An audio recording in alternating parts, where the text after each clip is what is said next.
I got. It was not under streamer. It was under notifications. I had to turn off sounds in that, and now I am not hearing trolling. Living up to your name, at least. If you think about it, given the name I run around with, it was probably not particularly wise for Mish to let me into the D&D group. Let's just use that. Okay, that's better. Interesting. Okay, now I'm curious what my Discord is using as my voice. Because you guys can hear me, yeah? Yeah. Yeah, we can hear you. Okay. Well. It's obviously just the music. Oh, that's so weird. Are you having a spastic attack or something? What are you doing? My has like a flip cover, so weirdos can't like look at my thing, but it doesn't want to stay up. So it's like. I see. Maybe Now, it all thinks the joking camera shouldn't be looking at me today. Maybe it's trying to give me like a clue, like, "Girl, you looking rough." You're not looking rough. You look great. Thanks, girl. You look great too. Oh, thank you. Oh, I'm looking especially pretty. Can you hear music now? No. Wait. Yes. Yes, I Yes, can. turn it up. Okay. It was my freaking mixer. Okay. It's so light though. Hold on. Yeah, you turning it all the way up. Because that is very soft. Okay, I But have it it is on there. 200. There it is. Yeah. There we go. There we go. Okay. What, All right. You just see me with my top hat and I'm Not only is it the mixer for Google because it's playing through Google, but it's the mixer for Discord because it's playing through Discord. So, okay. All right, we figured that. Hi, whoever's watching this, the -0 people that are watching this. We're good at this, totally. Professionals. Yeah. I mean, we're not sitting in a studio, so. Yeah, don't worry. Yeah, now I just have to turn everybody down because I just turned everything to 100. Running into these problems, we deserve every bit of flack. Quick, everyone be loud! Everyone overload your speakers now that we're loud. Quick! Okay. No, y'all are just setting off my sensitivity to sound, actually. That's what's happening. Oh, no. Okay, so sorry for everybody now in the call that has to readjust their volume. Yep. I don't have to readjust anything. I'm good. All of you are down at 100% or 90%, depending. Yeah, but no. Oh, did the music stop? Yeah, the music just stopped. Yeah, it did. You just. Oh, no, Mish. Oh, no, okay. It was just switching songs. It's just switching songs. It was at the end. We're fine. And it was. Everything's fine. I thought, because usually playing it through the browser keeps Spotify from being like, hey, you can't do this. Which is like a funny loophole. But yeah, I don't know. I was afraid of that happening. I mean, listen, Mish. At the very least, this is embarrassing for you, but at the least we can say that you're not a fucking sound designer who forgot how to sound design. So well, it could be worse. Yeah, it could be worse. Throw troll under the bus. It's good under the bus. It's words to live by. I'll remember that in the future. Yeah. Yeah. Yeah. So. Noted. I just got that text in the general chat. So, last time on D&D, it was an interesting session. So we started off with a lot of disruption and party and fighting, and then Radin, takes the reins, literally and figuratively, and sends the doc back to the precinct. You guys go to his city flat where he's there between things or on vacation or whatever whenever he can't use the barracks. You interrogate the nurse, Amelia,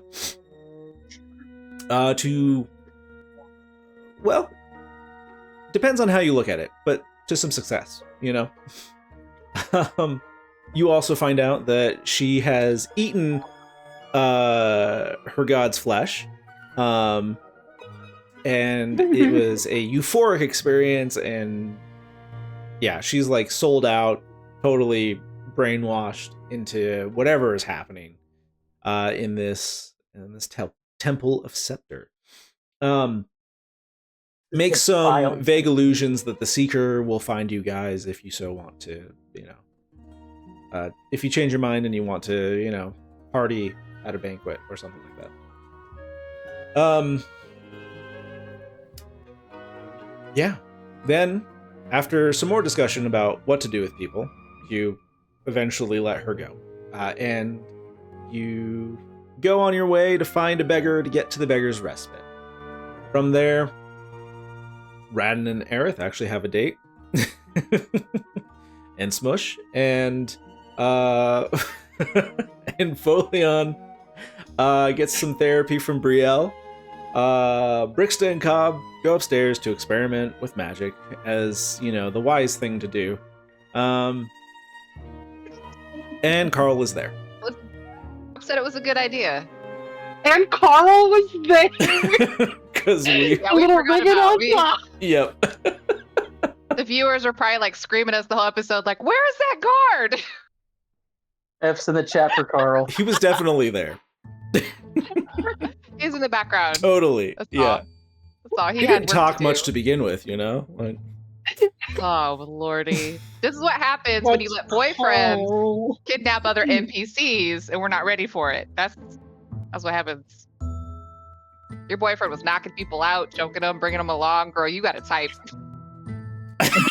Listen, when I say that we all discovered Aerith's kinks together, I am so, I was right there with you guys, oh, okay. Oh, that's what he likes to do. Noted. Yeah. Miss, Well- Yeah. just to clarify, in her previous campaigns she's made with you, has she also had a type? I mean, Penelope was basically just into women in general. yeah. Yeah. She wasn't picky. Oh, right, she played the one who was like an nymphomanic, whatever. You said. I'm sorry?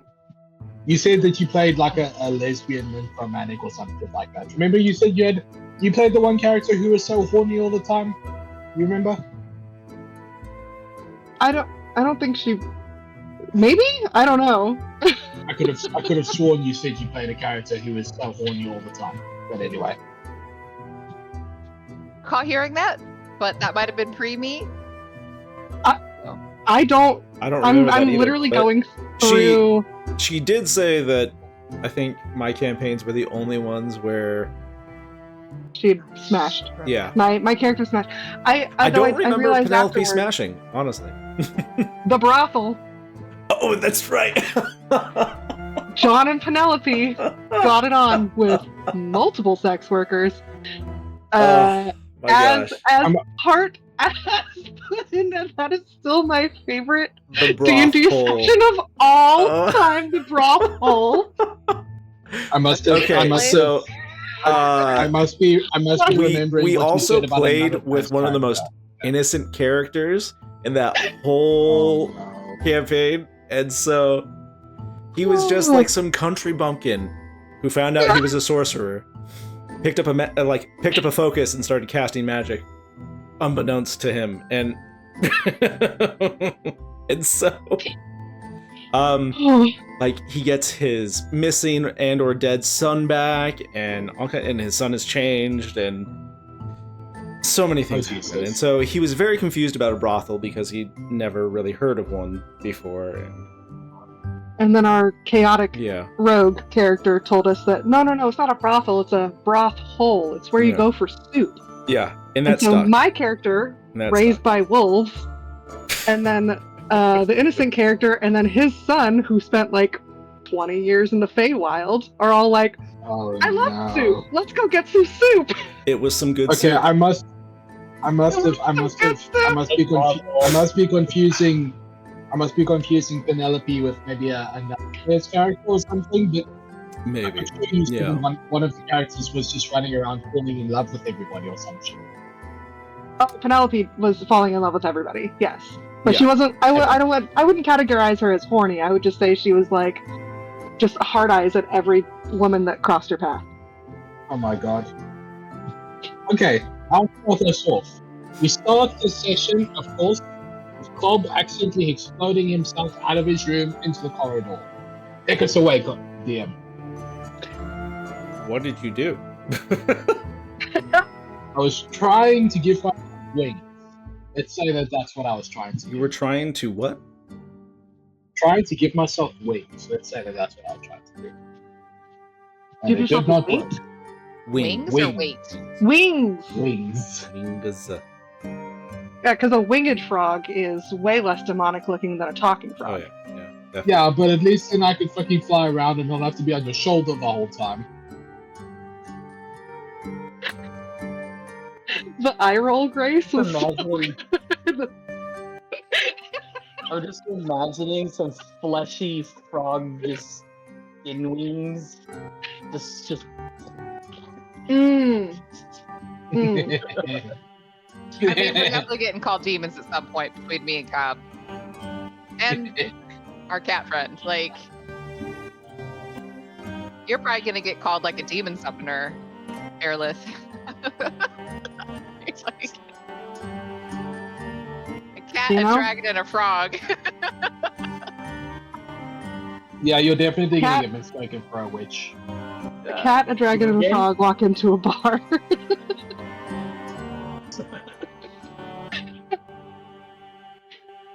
I'm And hungry. now, sorry, I'm like messing with my. Something's messing with my Windows now. Just give me back my. There we go. Okay.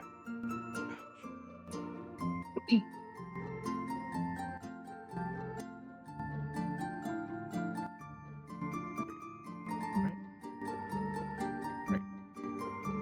Okay. We're pros at this. Yeah. Yeah. So, No. okay. So, I mean, it's. Let's say you guys spent the night, or. I don't know, you guys went there for lunch, really, or like a late afternoon thing. You guys could wake up at dawn, right? We'll give you guys a full rest. Take her somewhere safe. Nope. Surprise kid. Wait, what was that, Kevin? So we were just trying to take Brielle somewhere safe Mm-hmm. so she wouldn't die. Yeah. Yeah, it was. We started off with one NPC and then it became 17. I think our latest plan was to leave her here, and then I disguise myself to look like her because of my hairpin, Mm-hmm. and then we lay a trap. Did you ever change your Okay. disguise once you got to the Beggar's Respite? No, I still look like Yeah, her. okay. Yeah. I've been upstairs though. I haven't gone downstairs, so I need breakfast at some point. So she's gonna have to come upstairs. Yeah, no. She, after her chat with Folion and all of that, she would have gone upstairs. Yeah, would have taken a rest and had herself some more good cries and stuff like that. Yeah, other grieving stuff. Sorry, go ahead. I would have wanted to check on Brumpt at some point. Okay. Yeah, I assume you put him in a bed somewhere. Or maybe he's on the ground still. At the very least, I assume you took him out of the body bag. Oh, that was Brielle in the body bag. We just had him Oh, loose. right. Yeah. That's You're correct. That's loose correct. investigator. Remember, we put him on her bed. We just all piled in her room. And then I'm hoping that somebody took him out of the bed. Grace, you're muted. But I can Sorry. see the desperation on your face. It's okay. Brumpt is now sitting in the hallway outside the room, slumped over, unconscious. It's fine. You're muted. Grace, you're muted. I think you're muted on Discord. Oh, I think you might be muted on your side, Grace. Can you hear me? Yes. Can you Yeah. hear me now? Yeah. God, I am Yeah. such a pro. I'm sorry, I'm dying over here. Cobb and I did not This take episode- that body out of your room. We left the investigator there. Yeah. We did clean up the poop, and my bad, girl. You just Like, leave him outside. We'll take In the him. We'll take cleaning, him. like you actually like rolled him under the bed or something like that, just to like move him out of the way, and then forgot about him. I Hopefully he didn't like wake to up. think, Hopefully he didn't wake up, girl. Hopefully. Wake up. I like to Right. think we put him in a trunk somewhere, so he's in storage right now. This guy, poor guy. Somewhere in the room, we hear a third groan. Oh, jeez. Oh my god. Can we just retcon it, DM, and say we took the investigator with me and Cobb, even though we were doing crazy wild magic around him, trying to set myself on fire and stuff. Sure, Yes, and yeah. then the whole time Stay we're with doing us. that, you just see Cobb giving his investigator the side eye, kind of wondering to himself, I wonder if I can experiment on this guy. Like he comes downstairs and he's just eating breakfast, minding his own business. You You know, should probably tell this I guy know. what happened. just like And then, find Carl's down there. He didn't know he had a room. Just Carl had a day. Can Carl have met the love of his life here and has fallen in love or something? Can we give this guy like a boon? no. He's We just just forgot all about him. he's just like asleep on a bench, like. Okay. And then Flo is just like, well, you know, some of them pass out, so she. So in the morning, I'm gonna go sit next to the investigator and I'm gonna tell him what happened. So someone tried to kill you. We saved your life. You're in a safe place. My more articulate friends will be down here soon and they can give you details. Everything's okay. You're gonna be okay. Yeah. Oh. You're welcome. he doesn't really look you in the eye. It's okay. He's just like, I don't even look like me. I look like Brielle. mhm. Yeah. He's gonna just be kind of like an okay. early riser, and I guess you are too. You lived in the Yeah. cave, so whatever. Yeah. Yes. I'm not normal. Yeah, Yeah. absolutely. I'm a morning person. No, I do. Yeah, I was like, look, there's this cult, and they wanted to kill you because you do your job right. Something about a mistress. I don't know. My friends will fill you in. It's a little above my head. Remember that mistress you questioned me about? The Okay. lady. Yeah. Yeah. Thanks. You're welcome. Yeah. He just kind of seems a little like really uncomfortable right now. It's very obvious. I mean, it's probably the poison.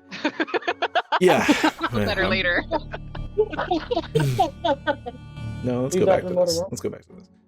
I mean, she doesn't attribute it to social problems because she doesn't understand social cues. However, she probably thinks he doesn't feel well because of the poison. So that's Yeah. Oh. The poison. Right. Yeah. Is I really- Brixta I really- canonically autistic? Is Brixta canonically autistic? No, she just was. She's lived in a cave her whole life and had very little social interaction. So she Literally doesn't under a understand rock. exactly what's normal behavior, I love that. which is why she doesn't believe in any Gotcha. rules. All the rules are kind of dumb because nobody remembers anything. So like, I just I mean- love the idea that you're busy explaining this to this guy, but meanwhile Brielle's like behind you in the corner.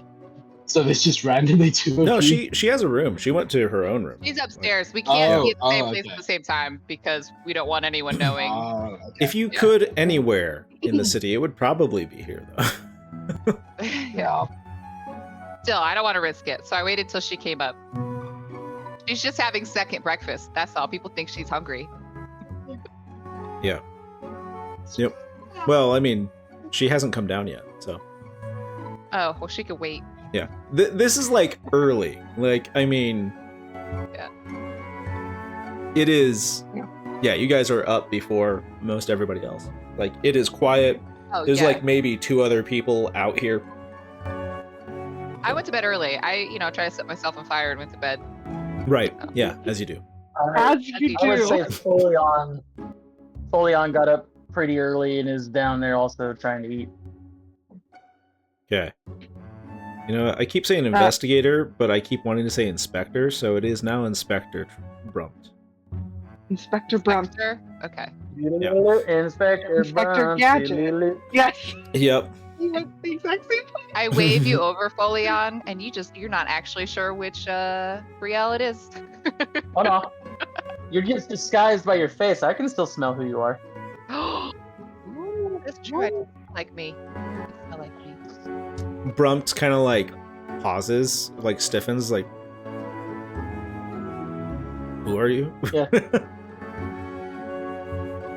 Oh, I'm Brixta. I'm wearing a disguise to save a woman's life, and I do finger guns. Can you always do that? Thanks to an item, yes, Uh-huh. that I borrowed off of somebody.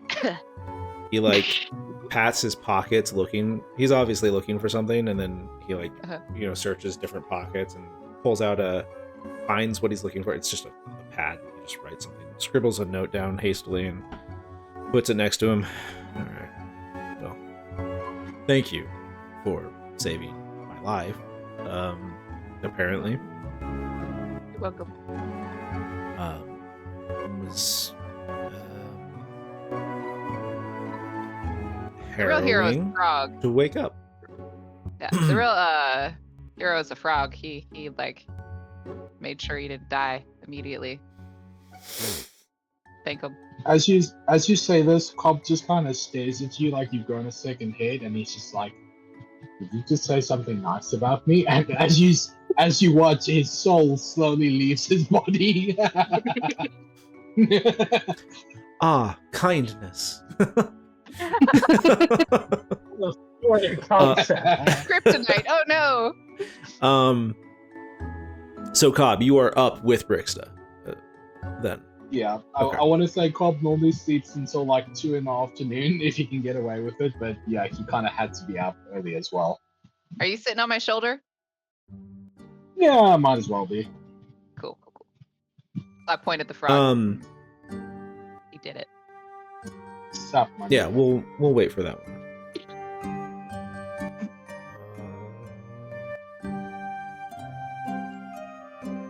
Okay. So he starts to kind of loosen up a little bit, the inspector, and he looks at you all and says, okay, so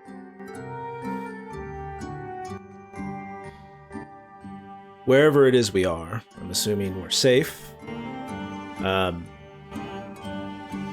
Well,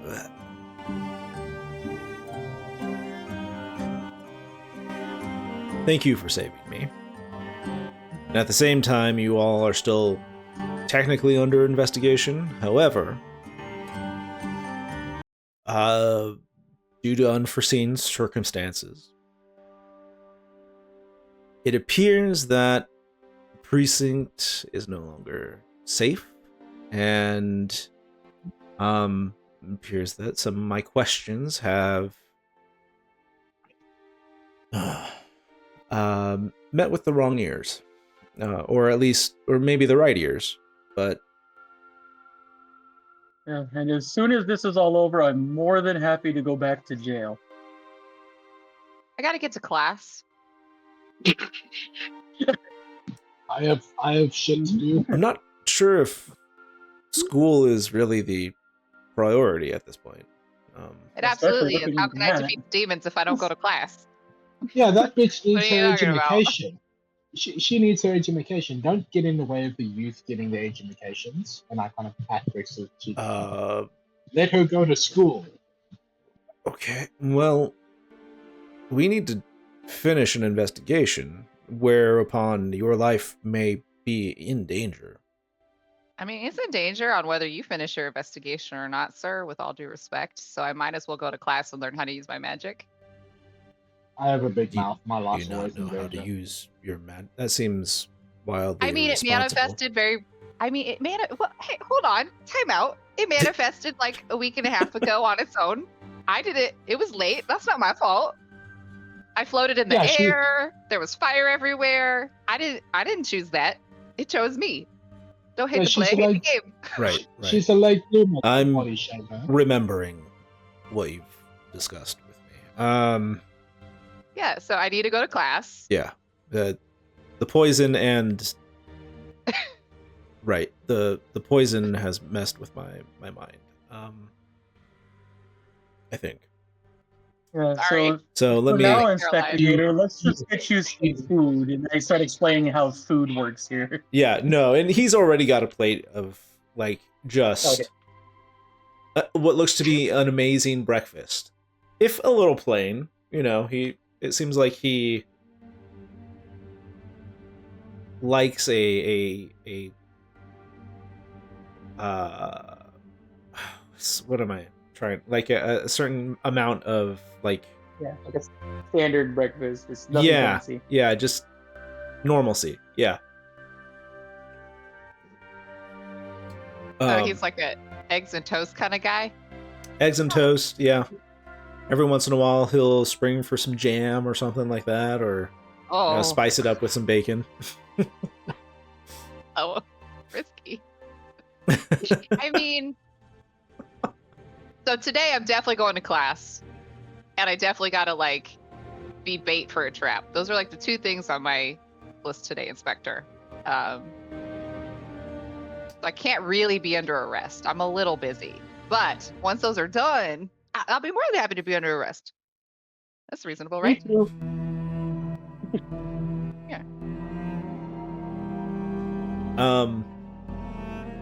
Well, okay. Let's just see how the day plays out. No. That's a great idea. Okay. I'm a rule follower, I swear. Yes, Um, I get that vibe from you. Yeah.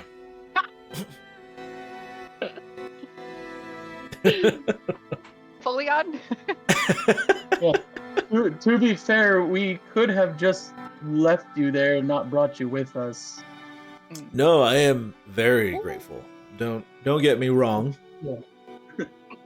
It just seems like life and death over learning should be the priority. I mean, she's kind of used to that situation anyway, so it's not much different than her normal day to day. That's true. That's Yeah. true. Yeah. Well, I mean, what happens if I manifest again? What happens if I just start floating and fire fills the air? I think that's unsafe for the city, right? So it's best that I'm trained by mages. The school. That should be like persuasion at like triple advantage.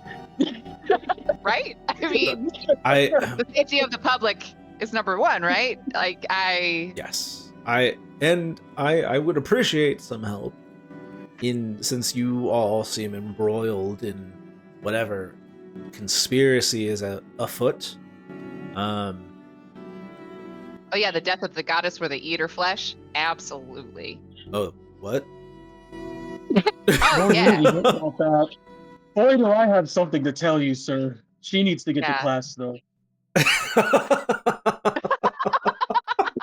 From upstairs, you just hear Aerith just like, take Carl, use the buddy system. Oh, I can have like a bodyguard. Dope. That'd be so dope. Yes. So I killed my friend's goddess, but she has a real big body apparently, and they've been like feeding god bits to the people, and they've been eating it, and it's doing so. They're not quite right on the inside. Like I peeked inside a girl's head, she wasn't right. I don't know how to articulate it better. That she just wasn't right. There's something. Don't eat god flesh, especially dead god flesh. I don't know if eating live god flesh would be any different, but eating dead god flesh, definitely no bueno. Like, do not. It changed her aura to just something wrong, and I brain believe the wasn't people right. that attacked us had a similar aura. No, that gif does not. No. Gifts No. are killing me, man. Stop it. If I'm seen, I have to be the gift person. No. Not for no. Okay. Anyways. Yeah, so they're eating god flesh and they're Mhm, like yes. taking over people's minds a little bit. Cause like so the lady that tried to kill you, like they were using her like a puppet. Okay, so I remember kind of the poison. But I think that somebody had poisoned my food or my coffee or something. I think it was your coffee, and then after that, one of the people who ate the god flesh kind of got like a command through her head to the people who did the ritual. And she was like, ooh, let me smother him with ether. And so she tried to kill you. And that's where Cobb, our friendly frog here, he saved your life. Disconcerting. Yeah, so actually there were 2 attempts on your life, and we stopped both. Well, thank you. That means you owe us your life You twice. That means you owe could us a have- double life. Let it happen, and you didn't. So, I know many other people in this city would have just kept to themselves, taken advantage of situations. So I appreciate it. Oh no, my friend's like Carl. oath-bound. He like beckons over to Carl. It's like, take this young woman to school. Yes. Yeah. Where is school for you? Where are we? That's Oh, a big question. hard to explain, but we're in a door in town that takes us somewhere else not in town. That doesn't make What's the any sense. name of this place? I do agree with you on that, sir. It is very confusing. I'm not sure how it works. Okay. What's the name of this place? Beggar's Respite. Thank you. It's Beggar's Respite. Oh, no. Well, I've heard of it. Never been. So, huh? Well, It now you looks really normal compared to what I've heard. So, Well, breakfast is whatever your heart desires. I know that. So you're always going to get what you want the most. does this mean that I'm boring? Yes. Yes, it does. But that's I okay. love the brutal honesty. I mean, Florian just smiles and shrugs. like who wants an inspector who has an active over imagination, you know? Huh? Not sure it helps quite so much right now, but thanks for trying. In any case, well, where are you going to school so that we know? Orange. Uh, Orange or orange? Orange or red? Sorry. What's the name of my school again? Oh, sorry, the Arcanum. Yeah, the Arcanum. That's what. Okay, I was like the Arcanum, and everyone's staring at me. I was like, Oh, did I say it couldn't wrong? hear you. Oh, yeah, the Arcanum. Yeah, I got accepted in there. I was supposed to be there yesterday, but instead I saved your life. So I missed my first day of school. Well, to I be got fair, you accepted. got arrested, and so I mean, Well, I mean, that's not how I'm gonna say that to them. Over there. You've had honesty prior might be the engagements. best policy with them, but well, I mean, that is I'll honest. let I did you- help save your life. that's That is honest. I suppose. Okay. Honesty is not the best policy. Policy is the best policy. I should know. I'm the one who's deciding the policy. Think about Did you just say policy is the best policy? it. I did, yeah. I'm gonna file that I'm away. gonna go to class, and Yep. Cobb, you're not allowed to come along because you got banned and you're not a student. Actually, I did want to possibly go to see Professor Thornwood about more frog issues, if possible. Maybe they can give me like Oh, a I'm sure guest that's post. allowed. Well, look, I don't think. Yes. Yeah, I wasn't banned from the grounds. I'm not a student. I think. You got banned from the library, hardcore. They probably won't recognize me if I go back in the second time. I mean, listen, there could be so many talking frogs in this city. They'll just get mistaken for another one. If they try and single me out, I'll tell them they're being racist and ask them if they think all frogs look the same. Yes. Okay. I almost feel like that's gonna make them double down on knowing it's you.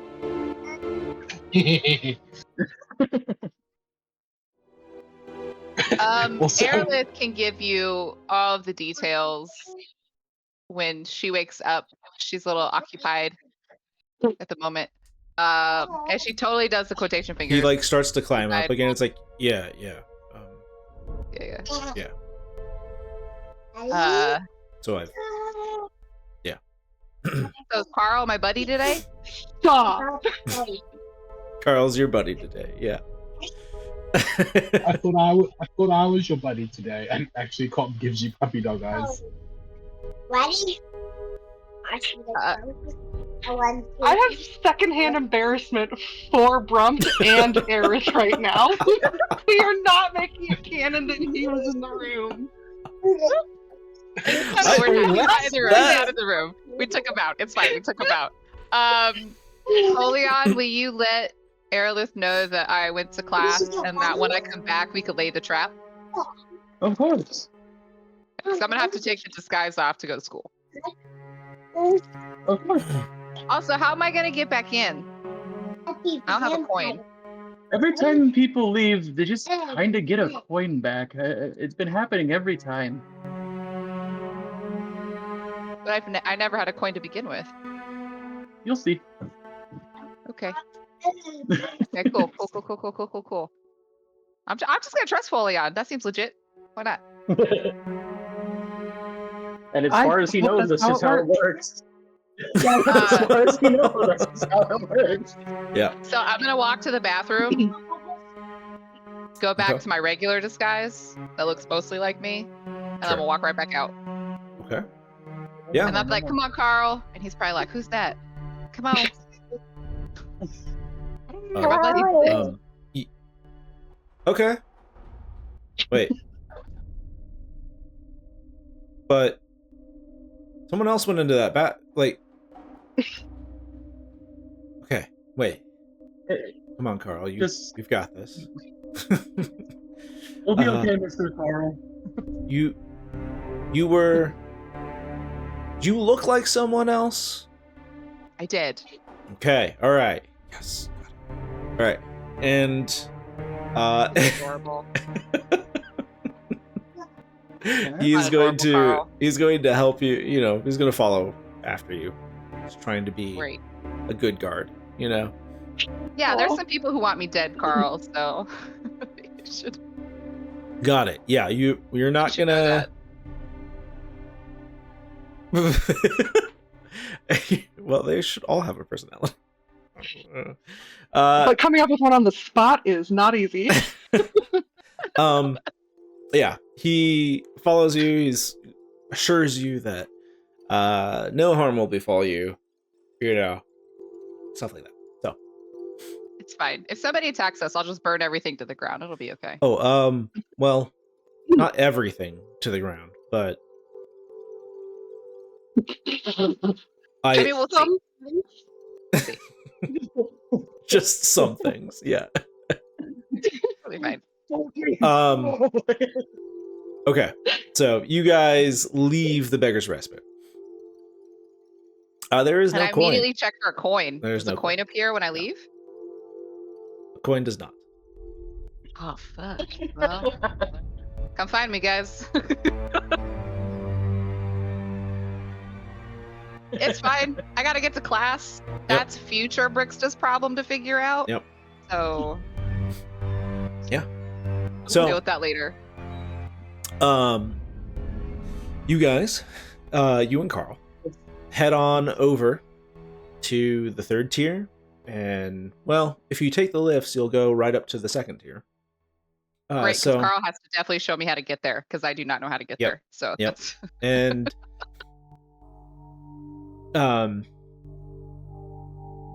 along the way, because it does take a bit of time, you hear a voice in your head a very familiar voice, who is just like,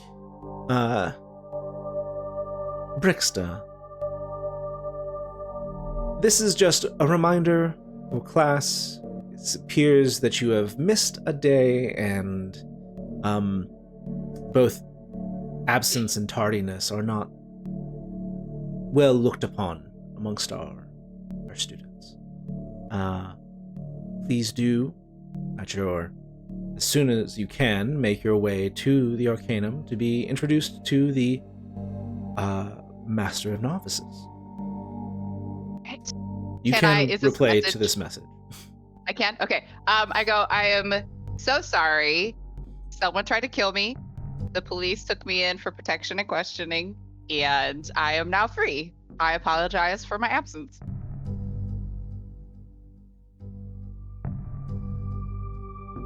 Okay. That's a good Silent. reason. That's a good reason. Yeah. Someone did try to kill me. It did Yep. blow a hole in their chest. It's fine. Details. You only got 25 words, you know? Yeah, so like I gotta report to the Master of Novices. Ugh. I'm gonna get spanking. Why do you? This not isn't sound as Wheel disappointed? of Time, so you're fine. But like, Why do you? I'm more concerned about the Wheel of Time fact that she. I'm more concerned about the fact that she didn't seem concerned about that. Like, you almost vaguely sounded like you were looking forward to it. Good God. woof. Okay.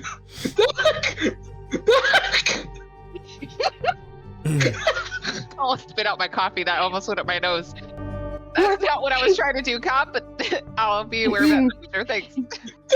No wonder Brixta and Aerith get along so well. Both masochists. I'm so sorry. I'm dying. Just saying. I almost choked on my coffee. Is this even allowed on the stream, guys? Maybe we should edit it out. It shouldn't be. It shouldn't be. It's all illusory, Our you know. audience is We're getting a just depression alluding about to me. things. It's fine. You have, with one sentence, caused more chaos than I have in 10 sessions. Well, I don't know about that, but Audience, I swear, that's not what I was doing. You can't even lie to the audience. You guys have me blushing over here. You guys broke me. I'm sweating. I am sweating. uh-oh. I have done nothing wrong. That's not what I meant. Do not rope me into his shenanigans. That went from 0 to 100 so quickly. Caroline's not helping over here. I can't even look at her. She's like, no wonder we're best friends. You just see somebody Cobb roll writing- 1d6 shame. You just see Cobb writing in his little book, "I'm surrounded by masochists. Question mark. Investigate later." Man. Is this Well- why Caroline and I get along so well? I discovered last week and I was like, oh no, Aerith is literally just walking, talking Catholic guilt. Like that's what I built. No.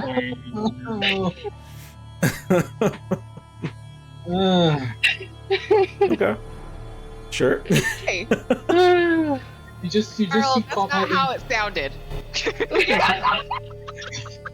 you just see Cobb having a crisis on your shoulder over the idea that the only reason you people tolerate him is because you get off on it when he insults you. He's like That is not feeling what's happening. He's feeling violated. Not That even is close. just totally shut down. That is not what's happening. I'm close. Brick wall. Just no. Are you sure? Because oh god, God. Okay. So you guys continue on your walk. Whatever thoughts swirling around in your head, be swirling around in your head. Noted. Brixta becoming more or less red, you know, Yeah. depending. and Listen. you Sitting over here, girl. Yeah. Woo. it takes about an hour to get there, so I mean, yeah, you're able to climb through this city just fine. You probably have to take a couple of some of the municipal transits and stuff like that, but yeah, you make it just fine to the Arcanum. And Carl comments, is like, I've never really been up here. I've mostly been in the 3rd tier for all of this. And he's just like looking around, kind of like in awe. It's like, whoa. Didn't know there was the city has parks, sure. But he's like, I didn't know there was like a forest in this city. Like, this is wild. Oh yeah, the Arcanum's a very magical, beautiful place. Yeah, and it kind of looks like it's in a varying degrees of fall out here. So very colorful and very bright colors all around with the browns and whatnot. And yeah, you step into the Hall of Promise, right? Is that what I call it? And got so many halls. Halls and corridors and Yeah. chambers. And oh gosh. We gotta we gotta stop. Wow. I guess I missed something. It's in general chat. Y'all Oh, are geez. terrible. Yeah, you go to school, and Yay. one of the first things that you see as you walk into the Hall of Promise is Elise Danvis is there, the secretary, and looking immaculate as ever. She's got draping sleeves from her elbows and very kind of both tight but like flowing velvet dress, and looks like it's this really dark green color today. And she is there with another gentleman who looks stern is the word for him. He looks stern. I was in trouble. Dang it. And he's got these I believe his eyes are like a deep brown. I can't let me see. Where did I put him?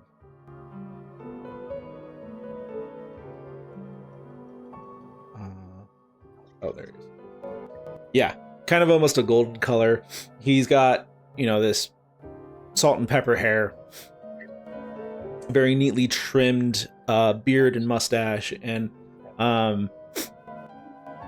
he just sits there waiting for alongside Secretary Danvis.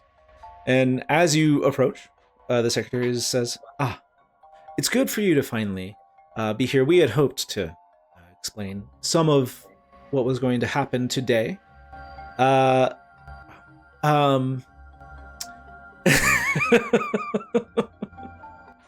should stop looking at chat.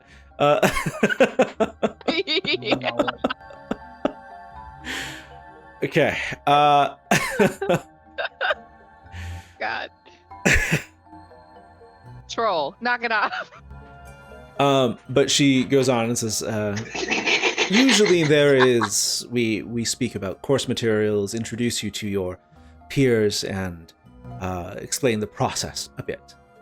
But since you have missed the first day, I must hand you over to our Master of Novices, Professor Rendy, and he will be overjoyed to catch you up. It is, I should say, typical that our novices remain on campus. there is some leniency, but generally, while they are catching up to speed with our first years, yes, we like to keep eyes on. Mostly because magic is unpredictable in the hands of those who don't quite know how to use it. Oh, because I manifested a week ago late. That's not so much the issue as the perhaps newness of your magic. So we endeavor to keep our students safe, and part of that is monitoring their progress and making sure that they can cast a spell without trying to do things above their ability. Oh, well, the other night someone tried to kill me and I blew like a fire hole in their chest. Perfectly. Exactly as I intended. It worked really well. Professor Rendeith and Danvis, they look at each other. And then Rendeith looks at you and he speaks for the first time and says, "So you have cast magic outside of the Arcanum And self-defense. in self-defense. Sure. Mm-hmm. The police know that. Without they- the costing the life of another? Oh no, that guy's definitely dead. Right. That's But I did what save mean. someone else's life in the process. So Oh, Yep. we have much to discuss. So, also, I may have woken up some ancient god and he's watching me now. But those are the only two things I've done since you've accepted me from the school. like, you see the secretary just kind of wilt as you say this, and like Rendeith is like turning around, but he just kind of freezes in his tracks. Yeah. And But that's it. Those are the only two magical things I've done. I think. Yes. Since you accepted me from the school. Those are the two big things. Yes. I think. Yes, I think. I'm pretty sure those are the two biggest things I've done. Danvis is just kind of like, oh boy. Oh no, Wait. no. Also, I think I might be part dragon. I'll But that's just what some of the clerics said. I'm going to catch up with you later, Rendeith. Keep me apprised on this situation. And she Oh, kind of like situation. clicks off, into, because she's obviously wearing high heels all the time. And yeah, just kind of moseys away from this, and Rendeith turns back to you. Okay. Never has someone needed to sit down so bad until right then. We will talk and walk. Okay. And so as you progress through the Halls of Promise and deeper into the Arcanum, she, or he, rather, Professor Rendeith continues and says,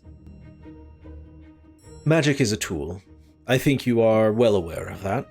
It is frightening in its power and its capability, and part of what sets our students apart from other institutions is not only their curiosity of what magic can do, but their knowledge and restraint of what magic cannot do and should not do. There are rules. One of them is that we would... Well, it seems that we cannot fix the past, and what has already been done cannot be undone.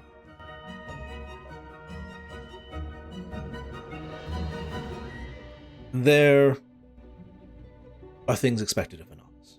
One, you should remain here on campus. We have a dormitory for you already, and you can visit your dorm once we are through here. Two, you will be expected not to use your magic outside of this campus. But what if someone tries to kidnap me and kill me again? Well, that should be much more difficult now that you are on campus. But what if it happens? I'm allowed to use it, right? Then, to prevent it, sure. Yeah, that's all I did. I just may have used a lot of it when I did it.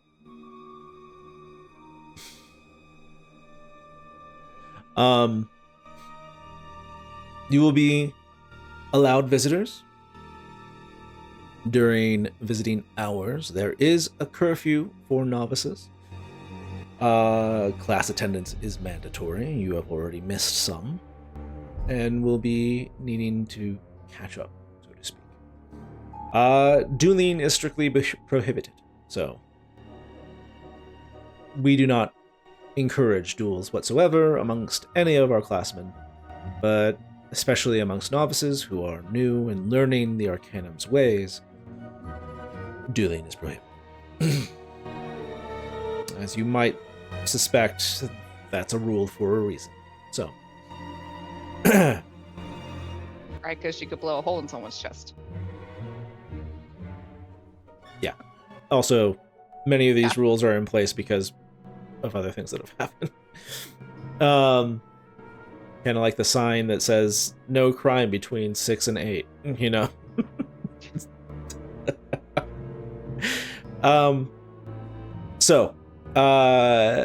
He goes on and he gives you a tour of the Arcanum, the places that you will be using on a day-to-day basis. He takes you and introduces you to your class, your peers, the other novices.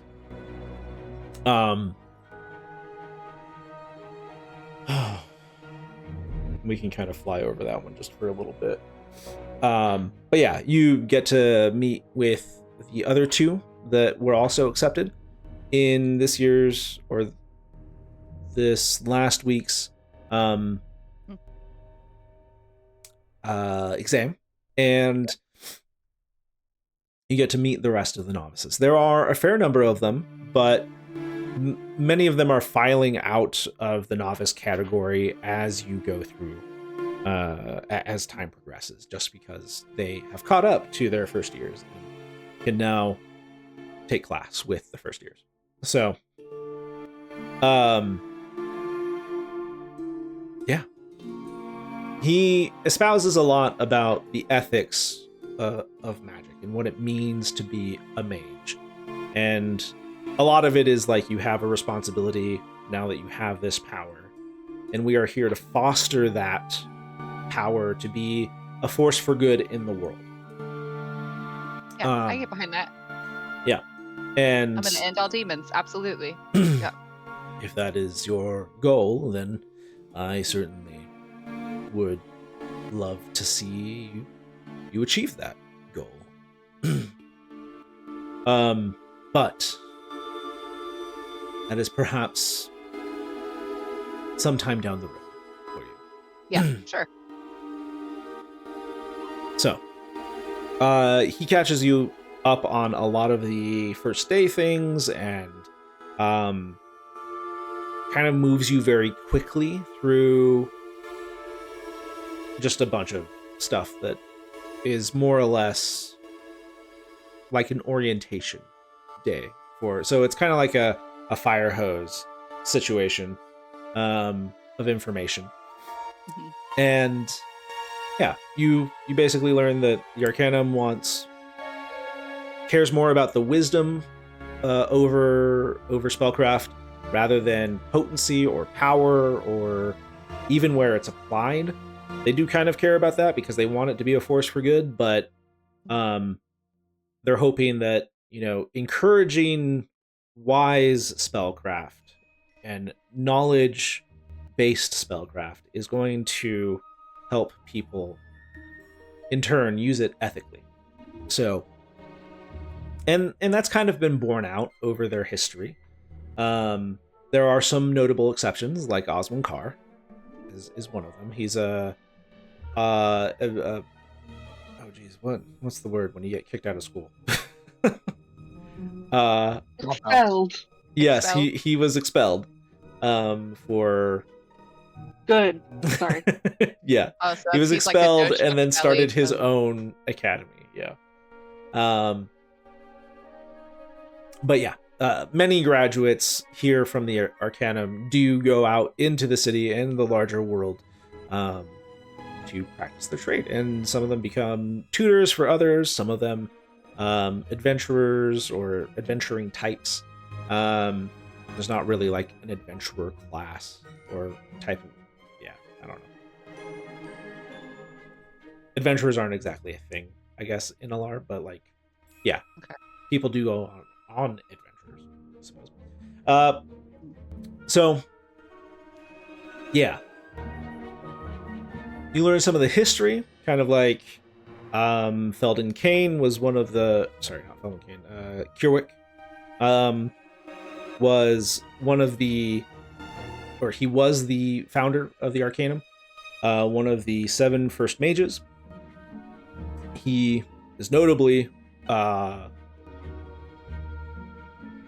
probably the most famous of the first mages, and you learn about the first spell, and the first spell gave all mages access to spellcraft. You find out about the next headmaster after Felden Kierwick. Oh gosh, I forget her name. But yeah, she took the moniker First Mage, and then she disappeared, purportedly looking for the remains of Felden Kierwick. And then the next headmaster, who is called the Seeker of the First Spell, because he did not think it was appropriate to call himself the First Mage since he didn't have the first spell. Many other things. What is the name? Yeah, Mordrain Elendris. He mostly goes by, Headmaster. Some people shorten it to Seeker, but mostly people call him the Headmaster of the Arcanum. And he has currently been away, leaving his duties to the Secretary, looking for his master, who was the former Headmaster. So, I'm just missing. yeah. And so, there's kind of like a long and storied tradition within the Arcanum and various scandals here and there, but yeah, generally speaking,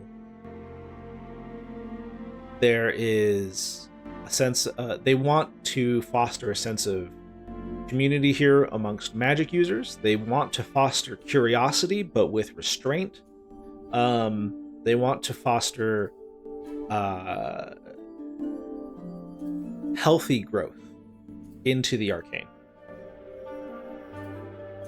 Yeah, he goes over all of that, and it's more or less of a history lesson and an ethics class than anything else that he's taking you through.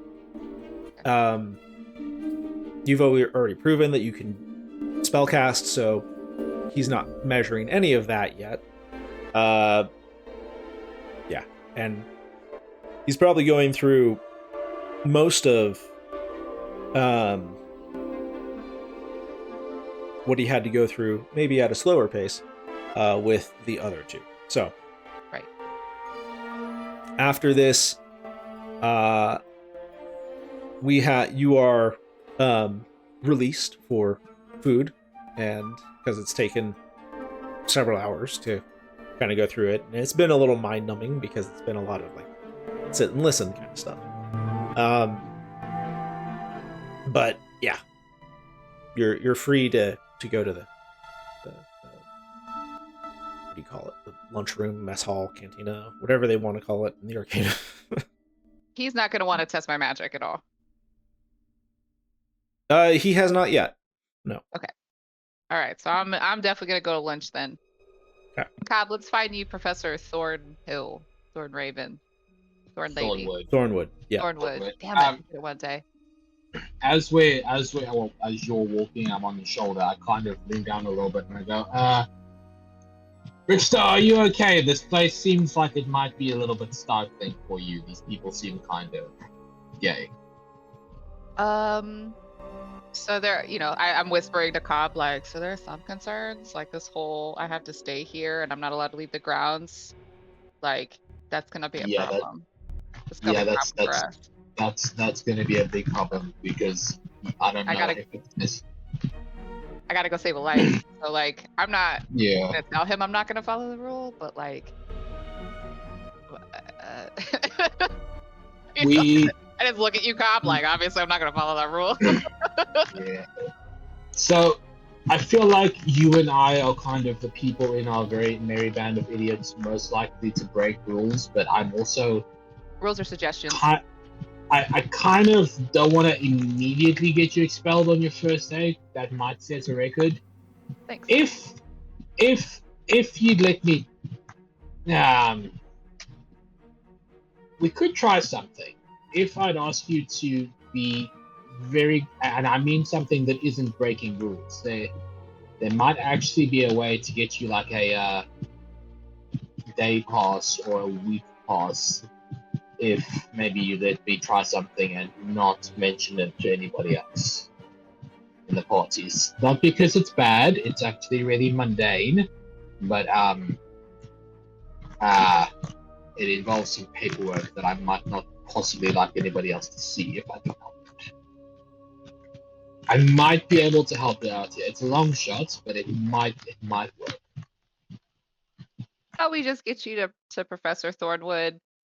I finished my day of class, and then I try to get like a pass because I pull the old, hey, an inspector has me under investigation. I have to go meet with them card, and then we'll just see where things fall. They might. All I'm saying is, if that doesn't work, there might be another way to get you a pass. Maybe even one that lasts a little bit longer. But obviously, let's try both. We'll see where the day takes us. I was down for most of those rules he laid out for me. The staying here, having a curfew, obviously is not going to work. But they I'm don't gonna be even know if honest. I leave, so it'll be fine. I'm gonna be honest. I think they might have a way of tracking you if you leave on curfew. And to be honest with you, with this whole thing with the watch being infiltrated, I don't know if I feel comfortable with you staying on campus. Just now, the Colts, for all we know, the Colt has fingers here too, and you sleeping here by yourself, that doesn't sound like fun. That's Future Bricks' problem to worry about. Let's just finish the day. Hopefully we can find a loophole somewhere that I can pull, because I don't want to be separated from everybody, especially I gotta go be bait, so. Yeah. Maybe Professor Thornwood might know a way to get you like a day pass or a week pass or whatever. So I'm going to drop Cobb off with Professor Thornwood if she's in her office. I know where that is. Yeah. I've been there before. Knock, knock. So actually, before you get there, you didn't even realize, you didn't even hear her come along, but you do, kind of suddenly, Elise Danvis is there and says, "Oh, Brixta, it's good to see you. How are you adjusting to campus life?" Missed yesterday, and I was with the master of novices, Right. so I got a little bit of trouble. But it's been okay. He can be a severe man, but he's always fair. Good to know. I might be meeting him a lot. That's good to know. I brought you Cobb. He wanted to see you. Cobb wanted to see me. Yeah, this little guy. This is Elise, this is not Professor Oh. Thornwood. Just kidding. He didn't want to see you. Well, no, I do want to see you, just not today. Okay. Bye. No, he was great. Lots of information. You know, I haven't finished the rest of the day. You know, it's lunchtime, but Sure. Yes. We'll do, I don't know what I'm capable of, so I don't know. Just see how this day goes. and we'll discover that together. So, I did want to discuss the particulars of this. Sounds like investigation that is ongoing with you. Yep.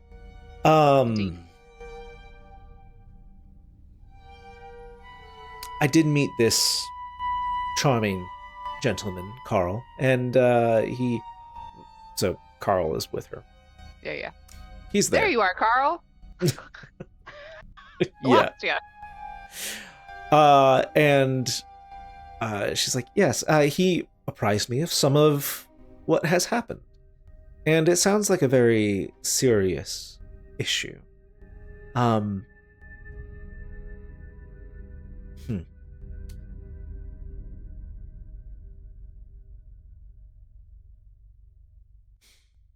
I mean, it was in self-defense.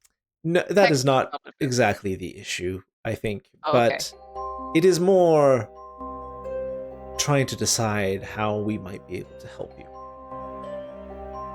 Oh, So, I think it might be best. Well, let me ask some of our staff here, and we like to protect our students as best as possible, and we don't like to have them harassed by ne'er-do-wells. So, this is an interesting time for it to be happening, I think, for you, since it was your first day. And, well, the idea that a goddess is dead is not very comforting. I mean, they're eating her dead body, so yeah. Also, very, very disturbing. And something that, well, I have some particular interests in, I think, perhaps, given my Also- field of study. I think I might have woken up an older god. He's awake We now will and, like, talk watching- about that Oh, okay. very soon. Just so you know, like that's Yes. there's some god yes. play happening here. Just it's up. Yeah, that is, if you can at all, refrain from doing so. Why would I do that? We don't know who you're speaking to. Unless So? you know who you're speaking to. Did you not? And you cannot picture them as any of the gods in the Laran pantheon or of other cultures. He's faceless. Okay, well, who? Please refrain from reaching out to said god and until we have a chance to discuss. Okay, but he's watching me actively, so I can't really. It's a little late for that. Yes. I've reached out several times since I met you guys. Yes. I may actually we'll have to arrange an appointment, I think, so that we can discuss with one of our resident professors. I mean, he says I'm seen. He sees me. I'm pretty sure there's a connection. So like, it's a wee bit late to like stop talking to him. well, you can always discourage further communication. Why would I do that? It is generally ill-advised to be speaking to an unknown god. What We- a sentence.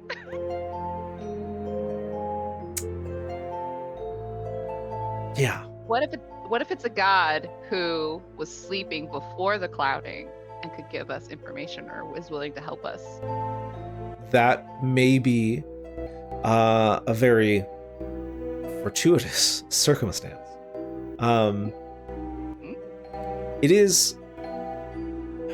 is hard for me to say more without properly getting your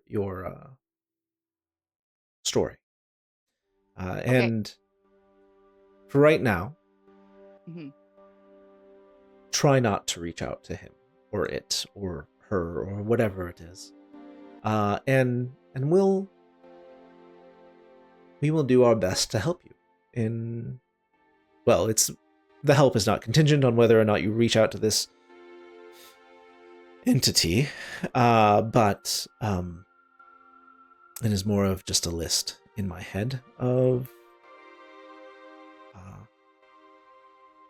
more entanglements than I had anticipated when bringing you in as a student. So, It wasn't planned. It just kind of happened. and Because life we were trying to rarely figure out my ancestry. goes to plan. Might be, So yeah. It might be a dragon. I don't know. that is an One interesting thing thought. led to another, Sure, and you know, as many things do, and that's okay. Like, we will continue this conversation later. I do have to get on here, and you probably have class. So I think I'm meeting the master again after this, after lunch. Or am I going to class? Sorry, yeah, so in the tour and all of that, you probably would have gotten to your dorm, and you would have known where that is. And then after lunch, you would have been instructed to join the class with the novices. So Gotcha. Yes, I will go to class with the novices. Okay. I'm just dropping off my frog here with Professor Thornwood oh, I'm real quick. certain that she will be delighted. She was hounding me as much as she does for the frog the other day. Oh, So, great. Dissection. Soon.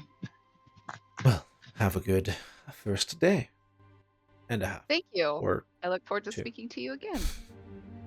indeed, yes, and we will make this appointment soon. So, I'll reach out. Okay. And she Wait.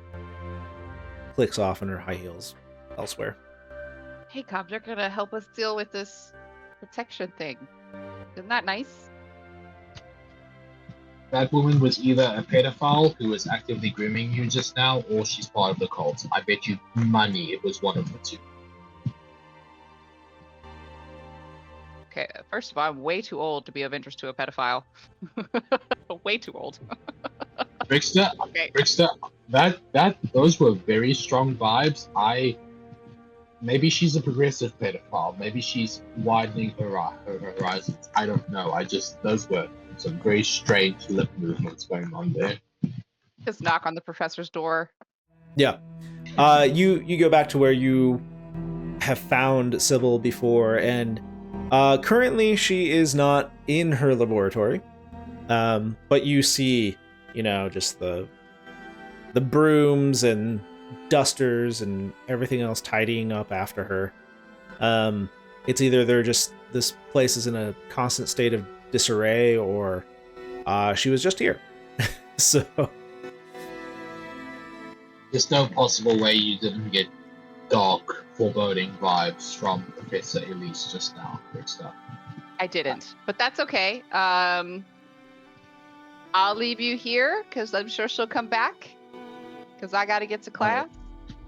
I'm just telling you now, if I get fucking disappeared, it's gonna be your fault, and I'm blaming you. You said you wanted to come here. I know, but by myself, there could be pedophiles running around. You'll be fine. You'll be fine. What Cobb does is he grabs one of the anatomical dummies, and he holds onto it for dear life, and he starts crying while you walk away. So I leave him in the office because I think the chance of somebody kidnapping him is low. So it is a laboratory. So like, yeah. And as Cobb sobs into this anatomical dummy, there is a like seemingly floating rag, but it looks like it's in somebody's hand. You just can't see the hand. And it just like comes over and starts wiping away Cobb's tears because like it is just, you know, cleaning up any kind of mess. Thank you, disembodied hand. You're the only one I love. And yeah, so you leave him there. Yeah. And I go attend class. I gotta go fling magic and stuff. Yep. So you go and attend your class with Professor Varric Rendith, and he there's a lot of things that go on in this quote unquote second day of class. But for right now, let's go ahead and pan back over. We'll leave you there. Yep, absolutely. Back over to the Beggar's Respite. Radin has woken up. Aerith. Yeah. Sister Brielle has probably come downstairs and is breaking her fast, and yeah, lots of things are happening in this early morning. Yeah, mid to whatever after Bricksta left. Okay. Yeah, I guess I would like make my way downstairs. Yeah. Are Brumpton and Folion still down there? Brumpt is, yeah. He's just he has a newspaper basically, and he's just kind of like flipping through it. Okay. Yeah. I imagine that Brumpt looks like the half-orc version of that like devil investigator from Invincible. Whatever his name is. Like it's not Darkseid. Jeez. Damien Darkblood? Yeah. He's got kind of like the fedora type hat, the coat and stuff. But he's very much a half-orc, so like he's more of a greenish color and, you know, yeah, tusks and whatnot. Yeah. That's like the vibe I'm always like thinking of whenever I think of Brumpt. Okay. So yeah, he's down there. Radin comes down there. They're kind of like at a table. They're talking. Folion, you can absolutely get Radin to try and do handstand meditation. Like it's something he would definitely try to do. Yeah. Only if I can watch. I mean, God, I gotta stop saying the thing out loud. And you did say that out loud. Totally on absolutely like, yeah, you can watch. Why can't you watch? Come on. I'm now Not just saying understanding what things you to get. see how Grace reacts to Yeah. that. Okay. I would probably like sit down, I guess cautiously across from Brumt and be like, "Good morning, investigator or inspector." Inspector is what I've been saying. Inspectigator, yeah. Good morning.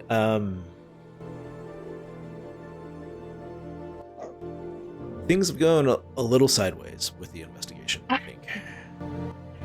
Yes. I do apologize. I think it is my fault that you are even in this position. How so? Well, because I told you everything. Well, the truth shouldn't. Well, that's not true. Truth can be painful.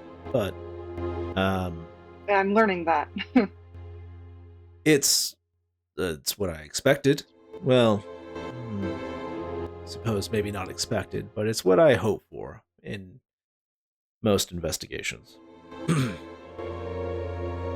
Being poisoned. No, truth, but Oh, okay, I understand. Okay. yeah, no, the poisoning that's not happened before. I mean, my life has been in danger before, but not some conspiracy. Yeah. And in my defense, I didn't realize how big a conspiracy it was going to be until, yesterday morning. Yeah. Well, so your friend was adamant about going to school, and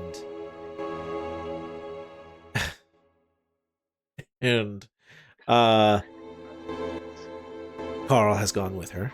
I've just informed the corporal here. And Good. Yes, buddy system. That's what I would have advised. yes. And we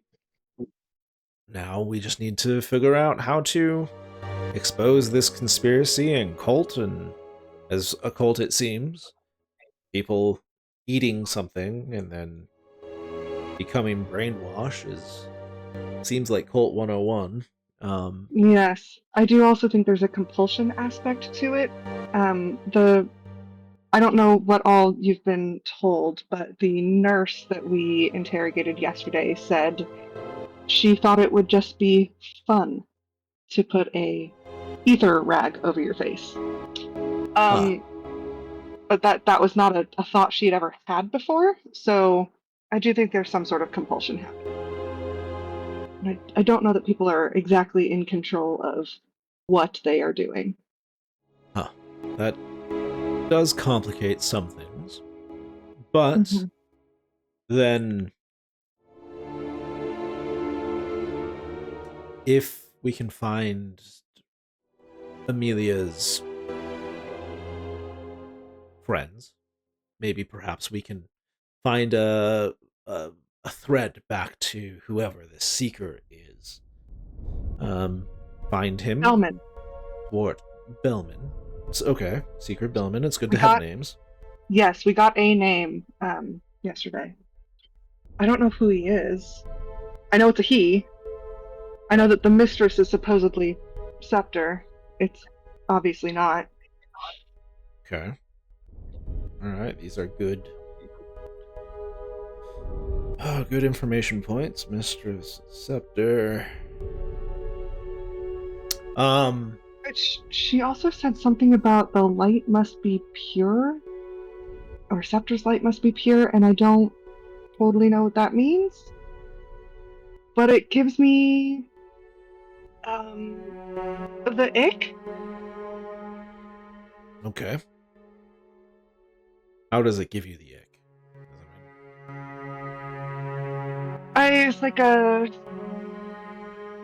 if they're like you're in the woods at night and everything goes quiet and you just know that there's danger. That's kind of the sense that I'm getting when I think about those words. Yeah, what does it mean? Because light is supposedly a pure thing anyway. Should be. But, as we have both learned, light where people want darkness is unwelcome. That's very true, yeah. Okay, so we need to figure out who or what the mistress is. It is a god. And I think how we do that is by finding this Bellman. So we need to find a way to get to the cult. Well, we have a semblance of a plan. One of the missing clerics, Eliza, left a note for Sister Brielle. I almost said Bricksta. Sister Brielle. saying to meet somebody in the Alley of Embers tonight. And that I'm assuming that she left some information with this contact. Our plan is to have Brixta look like Brielle as we go to that meeting. Or I don't actually know if this is our plan, but like I wanted Brielle to look like, I mean, Brixa, jeez, Brixa to look like Brielle at that meeting and act as You're both essentially brute bait. names, I get it, yeah. Yes, been a long couple of days too, so it's holding it together. So I'm hoping that she will act as bait and that more people will come to take her away, and then we follow, or we go with them, or something, and figure it out. The problem is there's no exit strategy, there's no safety, and I don't know what to expect on the other side. So that's Right. yeah. Kind of shortly after this, or well, I guess we'll say it's been a few hours, or not a few, but like at least an hour and a half, a couple hours since Brixta left. We need safety.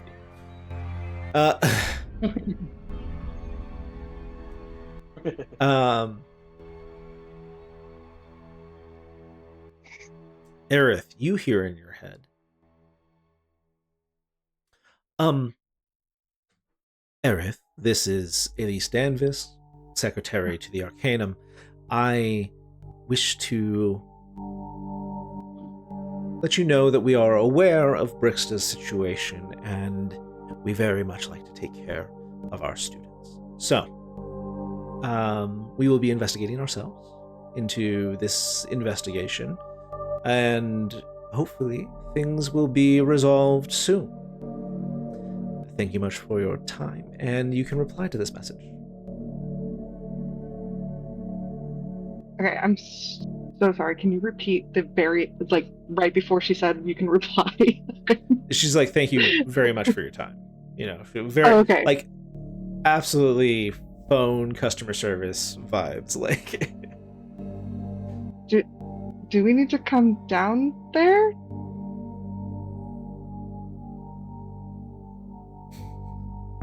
there's like a No moment. response? There's a moment Okay. that passes. No. There's a moment that passes. And she replies to you. She says, sorry, we are handling it. And should you wish to help, you may certainly come and provide further context to the situation.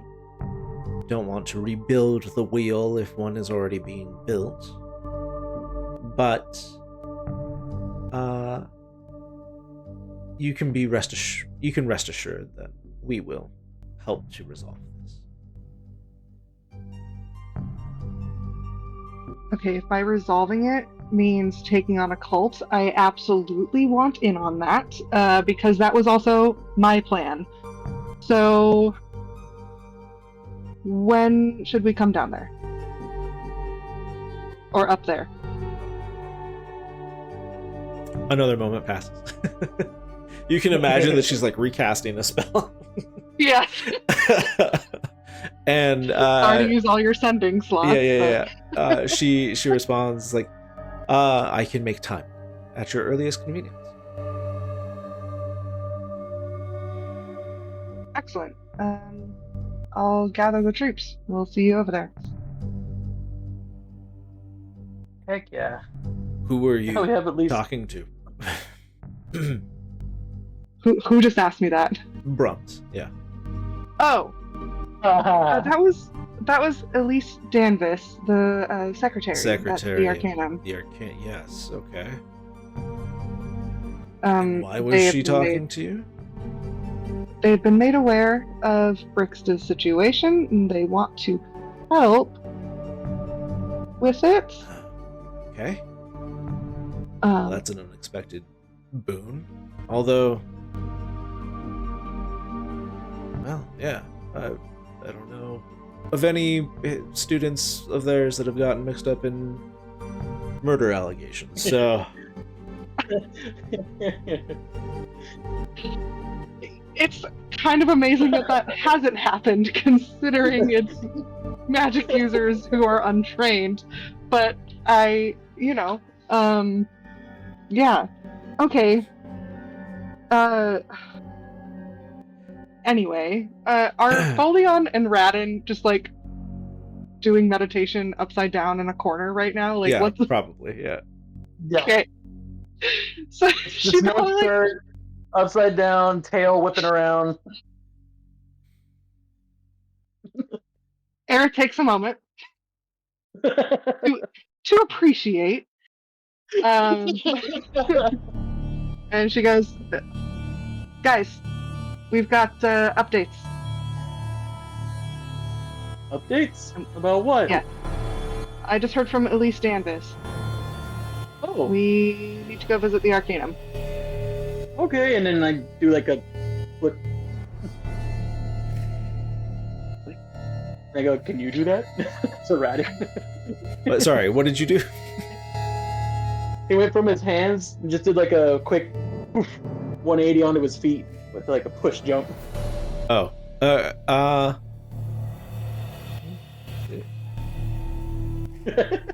I would have to touch him to give him guidance, so I'm just like, "You got it.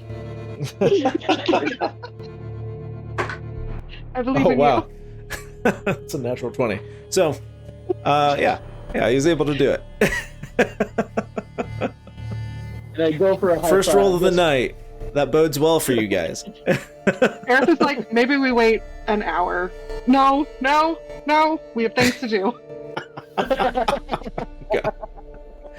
Yeah. Hasn't. Get out. Yeah. You can't afford much more D6 of shame, ma'am.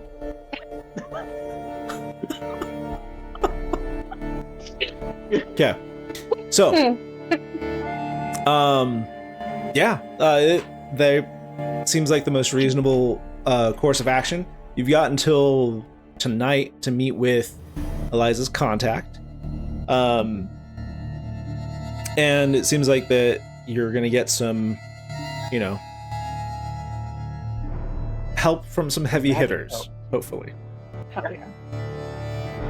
So, I think we tell Brielle before we leave, like, "Hey, we're going to the Arcanum to do this," and then and that also we're going to stop and see Nib, and then are Brumped and Radin coming with us, yes. Mm-hmm. collecting all the NPCs. Let's do it. Wait, you're gonna stop and see who? After the Arcanum, we're going to see the contact Nib. Gotcha. Is the name that you gave me. Yeah. At least. I didn't quite catch it, so I was like, yeah. Oh. Yeah. Gotcha. Yeah. And you head on your merry way. So, I guess the question is, do you want Brielle to stay here? Or do you want to be with her? Ooh. I mean, if we could convince her to just not leave the building, she should be fine. Hopefully. Unless they've infiltrated the Beggar's Respite as well.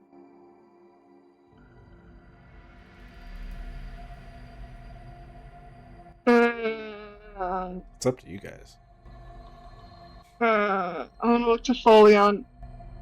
Yeah, I was like, you could stay here and keep an eye on her.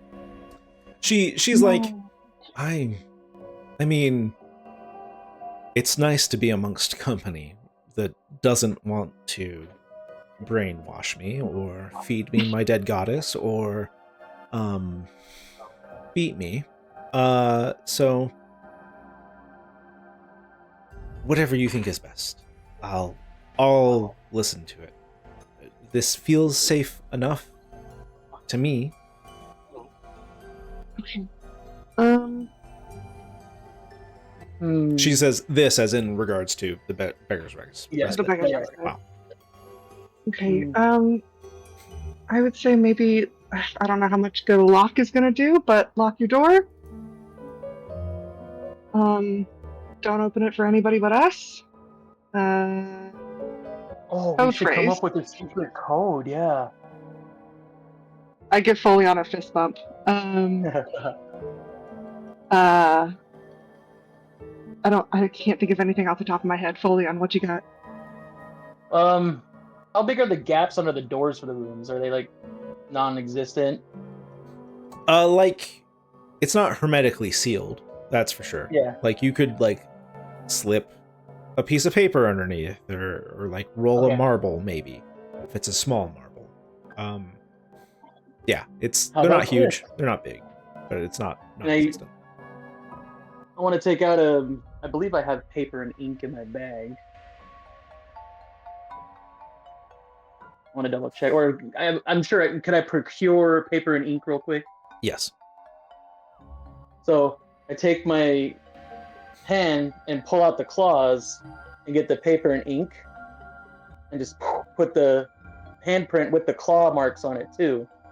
Like, I don't think anyone else is going to be able to do that. Good point. Good thinking. Yeah. Okay, so we'll slip one of these under your door when we're back. Okay. Sure. Yeah. And I hand her that one, so that way she'd have something to compare it to. Yeah. It's just like the Dark Brotherhood, you know? Unfortunately, with this one, we don't know. Okay. Okay. Be safe. Cool. Be well. If anything happens to you, I can't be held accountable for my actions. Let's go. No, that's a joke. That's a joke. Wait, I what? will. If nobody else will hold myself accountable, I will hold I just myself give her a accountable. big- It's fine. I Okay. give her a goodbye hug. Okay, yeah, and she hugs you back and just kind of like says to you, it's like, it's okay. You can do hard things. And Thank you. And you'll be fine. We will make sure of it.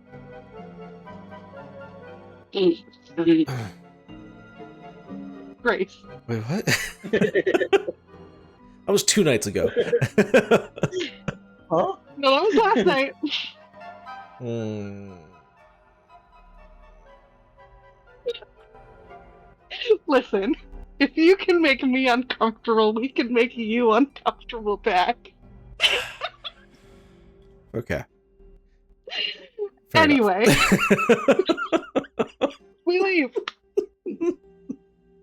Sorry, I'm starting to think of like other things from like freaking Legends of Evandris. So, all right, here we go. So, Yeah. yeah, you guys head on over to the Arcanum, and oh,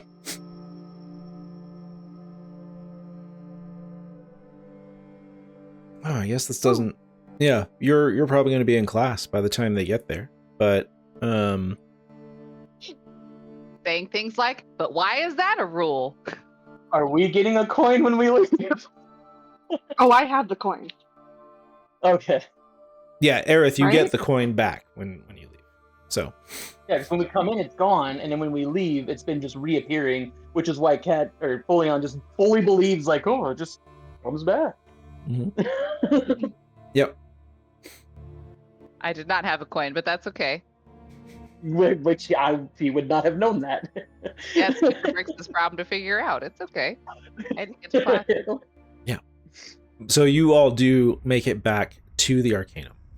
You walk in through the Hall of Promise, and there looks to be like a student manning, like the greeting desk, I guess you could say. Well, at any rate, it's not Elise for sure. And they say, "Welcome to the Arcanum. How can I help you? Can I direct you?" Forgot to mention, I did not wrap back up into those claws, so I am still just walking around as Folion. Wait, you didn't? I didn't say it. Oh, I forgot about it. I almost said it out loud too, like don't forget to wrap up, and I didn't. You should have. Yeah, I totally spaced it. I just remembered after we already left. Oh, They're all in his no. room. Hey, it's the Arcanum. They accept a talking frog. He'll be fine. Yeah, but getting to the Arcanum, like as a Yeah. That might be giant different. Radin would walking have lion man in a monk garb. both Brumped and Radin would have brought it up. Okay, cool. Okay, you Okay. saved me. Boom, wrapped. Yeah, because you're still kind of like a sight for them. They're just like Mhm. Radin's kind of more or less cool about it. You know, knew something was up, but wasn't sure what it was. And this is Mhm. maybe not exactly what he thought, but you know, looks at the more positive side. It's like, oh, at least you're not contagious. You know, like Yeah. Not a disease. Good. yeah. And then Brumped is probably more along the lines because he's probably dealt with some of this a little bit of like, oh, you should definitely wrap. You should conceal yourself. Okay, good. So like, oh boy, this is gonna cause so many problems. That's why I brought it up. So, I was kind of just beginning to roll for like, all right, who takes notice? Awesome. Like, who causes problems? So, yeah. And you make the hour-ish journey back up to the second tier and into the grounds of the Arcanum. You meet the person at the front desk, and they ask, how can they direct you? We're here to meet Elise Stanfist. Ah, and name? Aerith Winterlight. Oh, okay. She, I believe, is at this very moment indisposed, but she said to send you. Go to her office, and I'll alert her. So we did have time. I'm joking. She does not actually say that out loud. She does not actually say that. That was just me. Oh, God. Roll that d6. You're grounded. All right. The 6. It is a 6. Oh! You're at 17, shame. Now, do my shame points reset every day? Or Every session. Okay, This is a running total. so you can be in charge of that. There, Kevin. The shame police. So,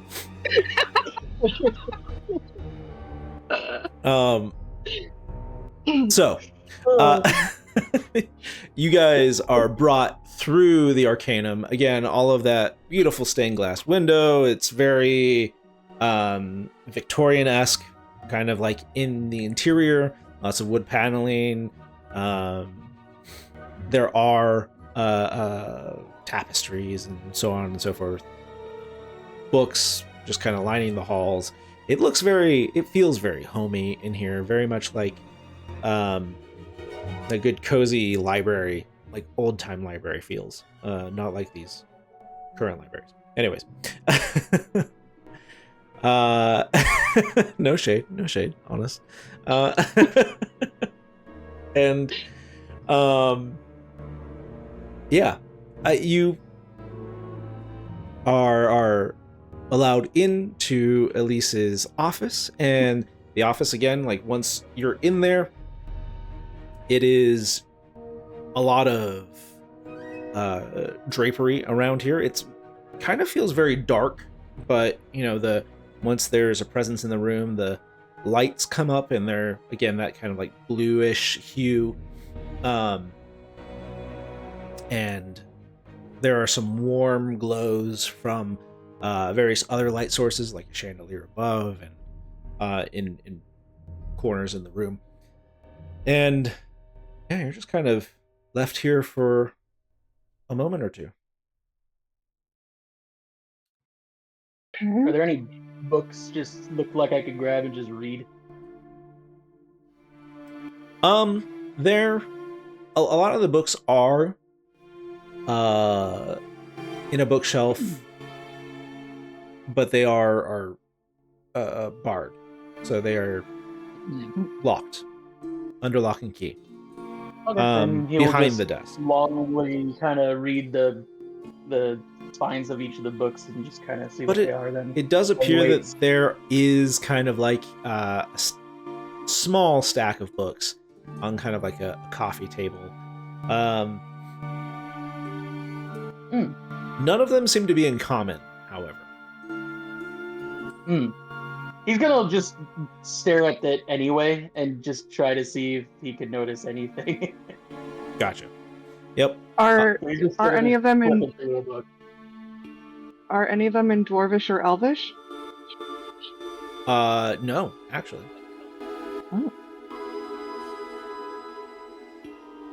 Interesting.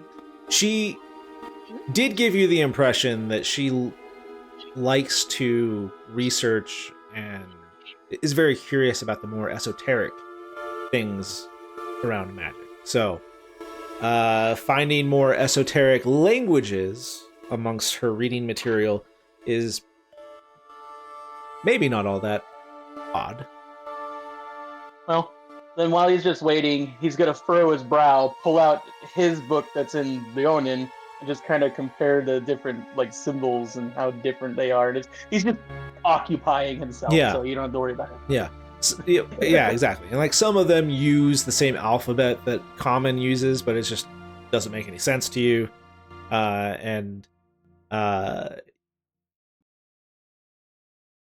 Yeah, very little pictures, mostly just figures of,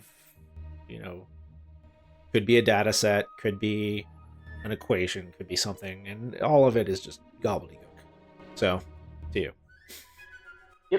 He's still just interested, so back to them. Cool.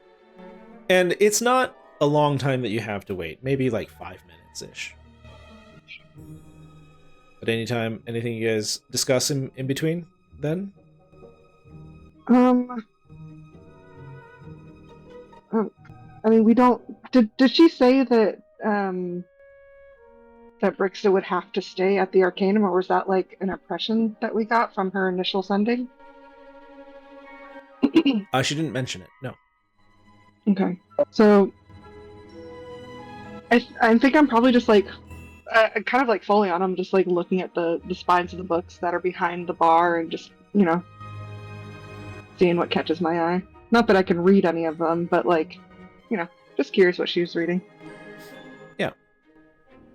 And then before long you hear her before you see her, but she opens the door and walks in. She's like, sorry for your wait. Wasn't expecting you quite so soon, but that is apropos. So she goes and takes a seat behind her desk. If you would just hold on one moment. She has like, her little tablet note thing. Starts making notes, and then she just kind of like draws things and drops them into a book on her desk. And just continues to do that a little bit. And I need to reorganize that schedule later. She closes the book. Okay. Sorry. With the headmaster away, things are on me to make sure this place is well oiled and running as it should. So, our Brixta has encountered some issues with the law, and she seems to have like just noticed the guards. And Brunt is like, yes, there are allegations of murder, though it looks like self-defense,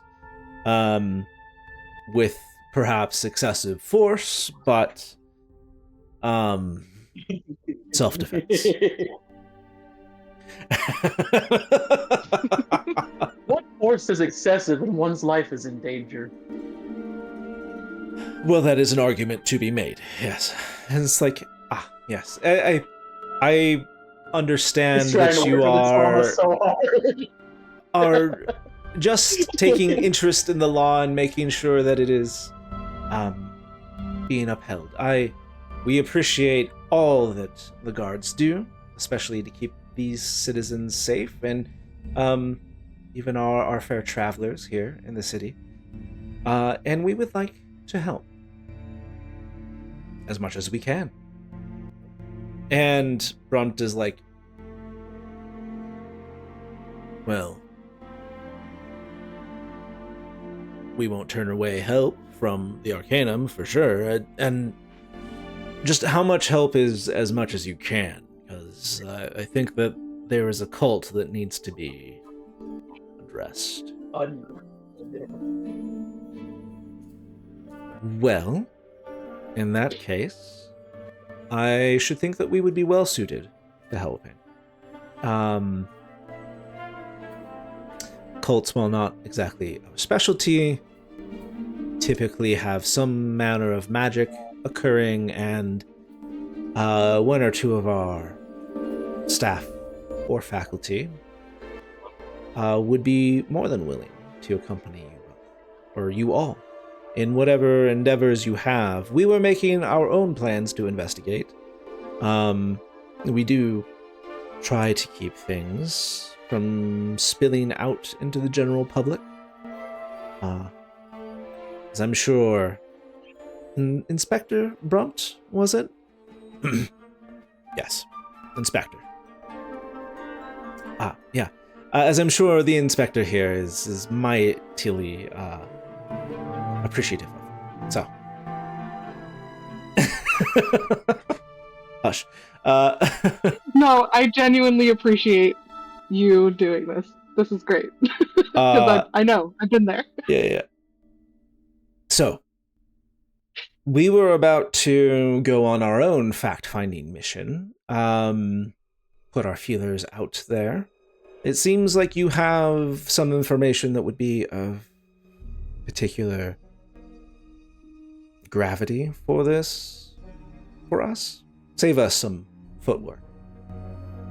Yeah, I mean, I'm deeply embroiled in this whole thing, so... Oh, so this is about Where do you want- you, then? Well, no, it's about my goddess and her temple. But I poked my nose in places, and they don't like that. Scepter, if I remember correctly. Yes. But She... we've come to find out that she is dead. Oh. Well, that is...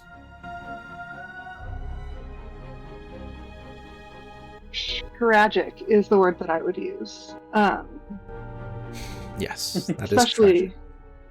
yes, especially considering that her doctrine is one of truth, and the people of her temple, at least the higher ups of her temple, are still claiming to use her magic. Yeah, you can like see the wheels turning in her head. Like, what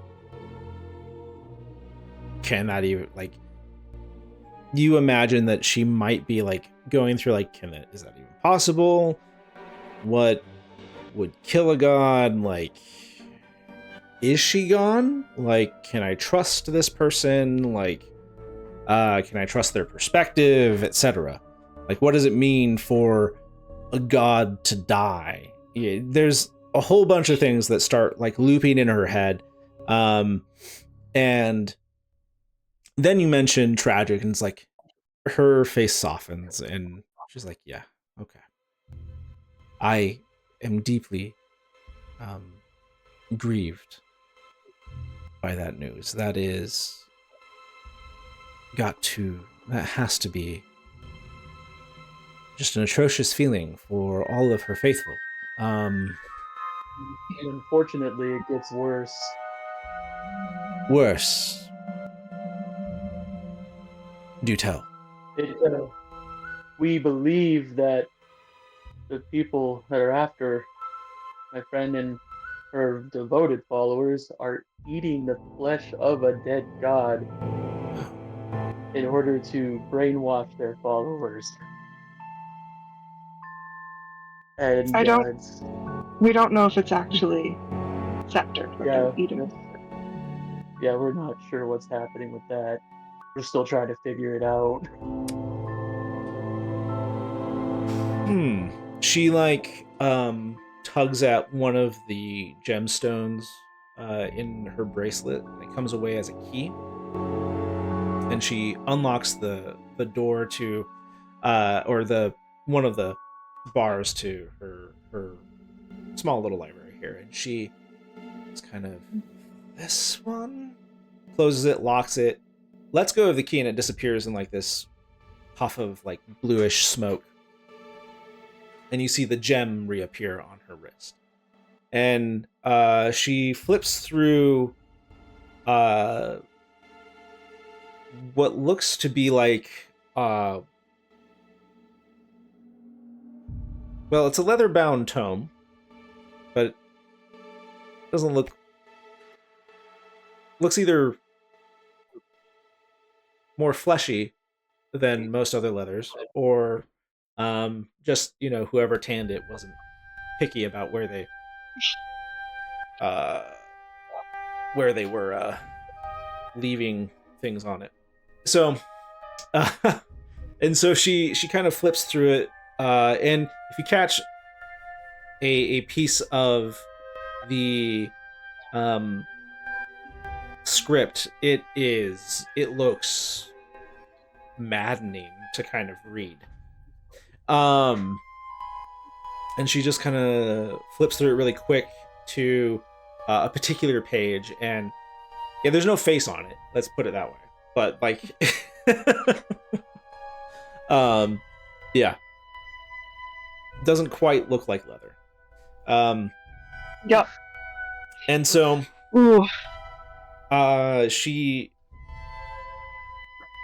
well, I had always considered this more or less I don't know, a fairy tale, a deeply concerning fairy tale. It just seemed so absurd. But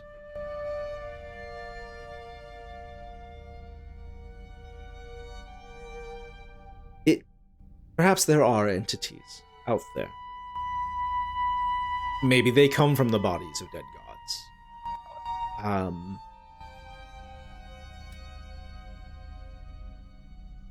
But there, at least according to some texts, are entities that ask their followers to partake of their flesh. And if this is in any way true of what is occurring with these Septorites, I guess, then something has fundamentally changed from what I pretend to understand of the faith, and Something has changed, yes. And I can almost guarantee it's not good. So, just based on context, there's a lot of stuff in this book that we will not discuss. But just know that in context,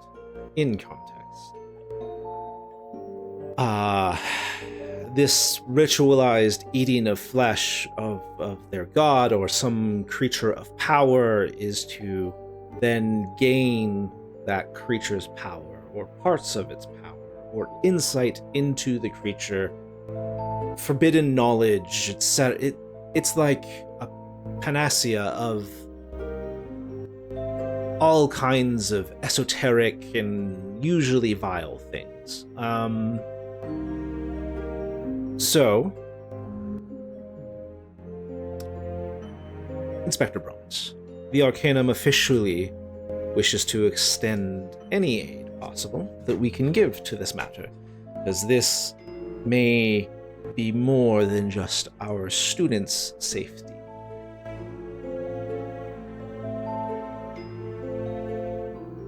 And in that capacity, I myself would like to be part of this investigation.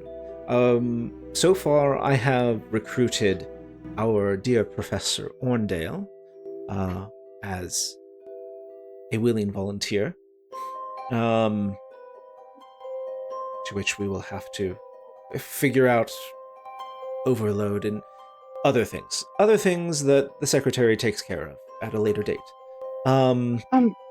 May I interrupt just for a moment? Yes. What is Professor Orndale's specialty? She is our Professor of Divination. No, she is our Principal Augur as well. Thank you. Yes, she, alongside myself and perhaps a couple other faculty members, have particular interests in cults and so on and so forth, because they seem to align many a time with our areas of study.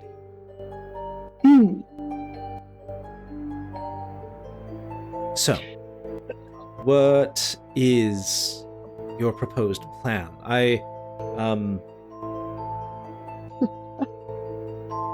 Was there a plan? Well, there was a semblance of a plan. Okay. But it has some potentially fatal flaws. So first of all, I am grateful for your help with this, and hopefully, together we can come up with a plan that has an exit. So Brixta is able to disguise herself very accurately to one of the excommunicated clerics that I know for a fact that Seeker Bellman is after. Seeker Bellman is the guy hosting these feasts and getting everybody to eat Okay. the body.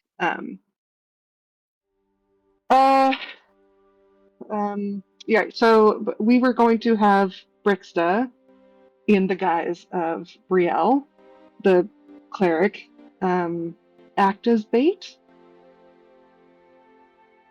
Okay.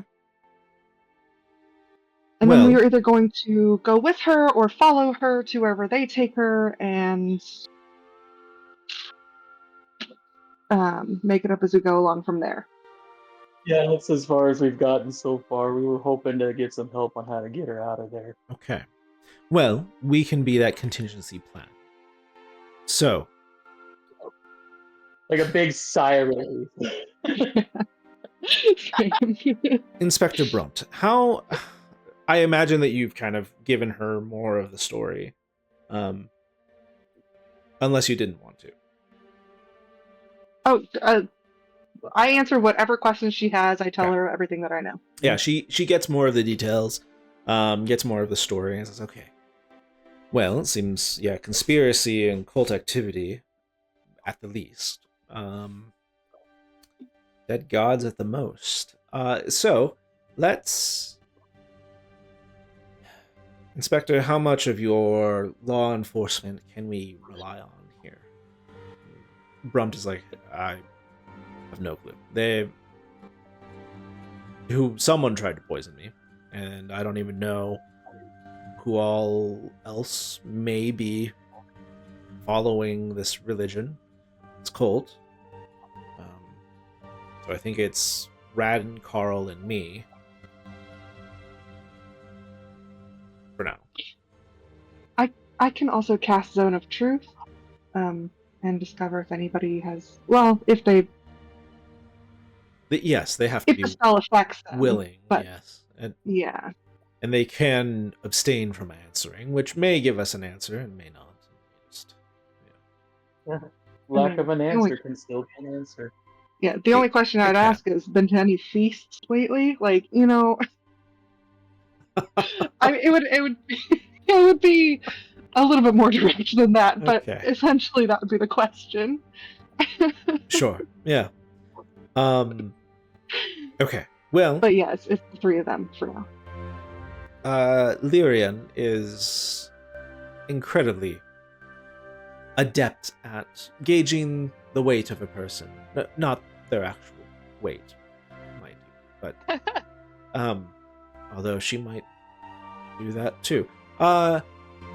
Even though Folion shakes is like, yeah, he totally thought you meant wait. Yeah. And so should we encounter more officers of the law,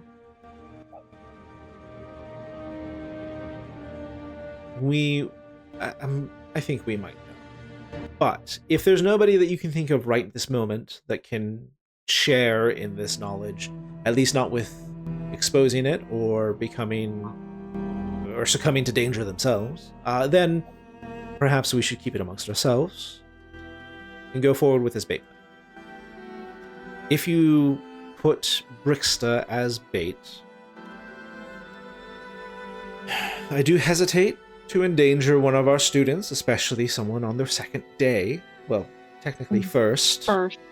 Yeah, sorry. She was so beat up about that. She wanted to come so bad. She really was. She is earnest, if nothing else. Yeah. Oh, yes. Yeah. It's one of the reasons I love her. Yeah. It's endearing. That is certainly true. So, I hesitate to put our student in danger, but it sounds as though she might.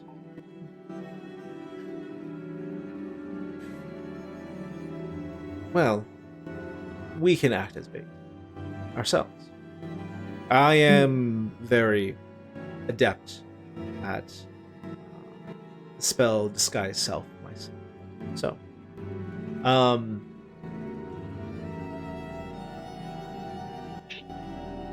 although it is nice to be able to know where she is and potentially swoop in if aid is required. Yeah. Okay. Let's say Brixta is bait. As this Sister Brielle. Let's then say that me,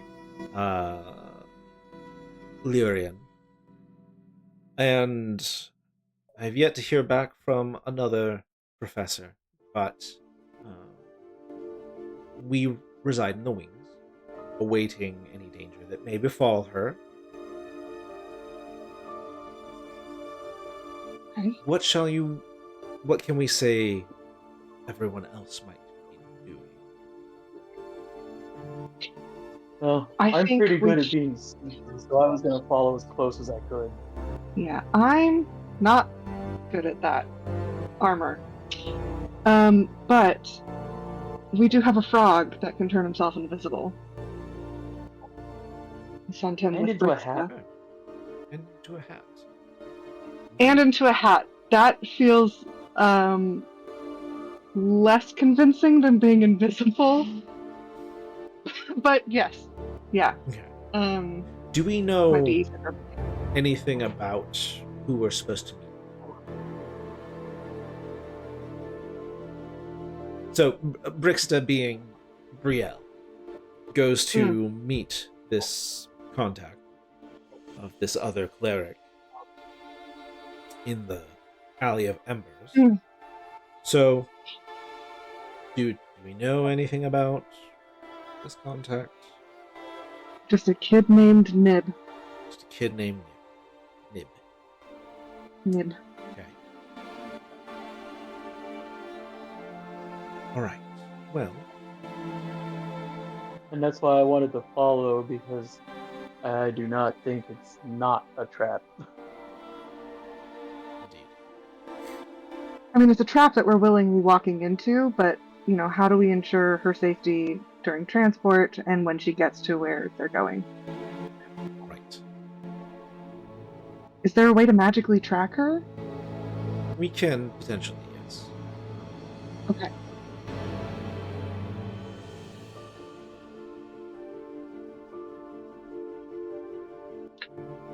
Okay. Sending stones. We can provide her with.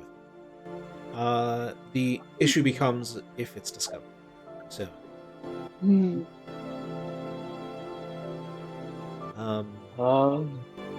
but perhaps that would be. Perhaps we're over. So, As someone who spent the last 48 hours feeling the most paranoid she's ever felt in 200 years, I've been overthinking everything. In fact, I'm about to ask you if I can cast Zone of Truth on you, but I really just want to trust you. I would willingly submit.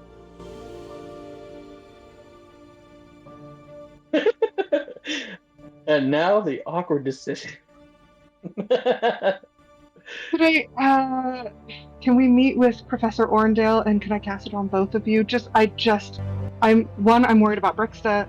Two, I'm worried about, I literally, a guard at the jail tried to take Brielle and then he tried to kill Radin and then he died. He killed himself when we tried to question him. So I genuinely don't know who to trust and I am so sorry.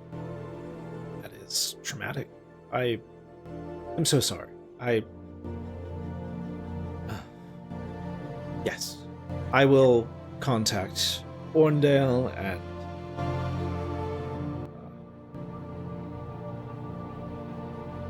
she should be here soon. So she takes a moment and you can kind of see her mouth moving, but it's like a ventriloquist, and she says, Orndale will be here in a few moments. She Thank is just you. getting out of class. So. Again, sorry. It's just... And if it matters, we can just keep it between us. I think both Orndale and myself should be sufficient. But... Yeah. Because Brumpt and I were speaking earlier about how one move is to expose the cults. But I respect you wanting to keep it somewhat internal for now. I'm just wondering what more has to do with the safety of citizens in regard to magic. Gotcha.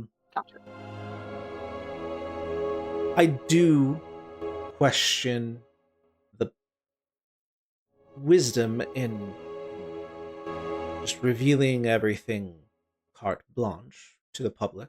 Yeah. I foresee panic, but I will leave that to those that must. Though a population in ignorance is also a population of victims in a way. I am not saying that we keep that secret totally. For now. But I am saying that perhaps a more careful PR approach? Yes. a more a softer. Mm-hmm. And I touch Folian's arm and I say, truth is a blade that swings both ways. I agree. We have to be careful how we yield it. Or wield it. Yield it? Wield it. Words. They're happening. Yeah. So, precision in release of information is important. Correct. Yes. Yes. We understand each other. So, we will go forward with this bait and switch plan. We will apprehend these leaders of this cult, discern or divine, however it so falls out, I suppose. What or who they're eating. And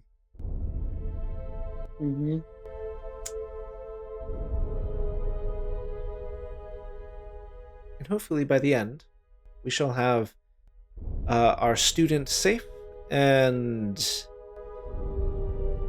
we will have exposed an evil element of this city.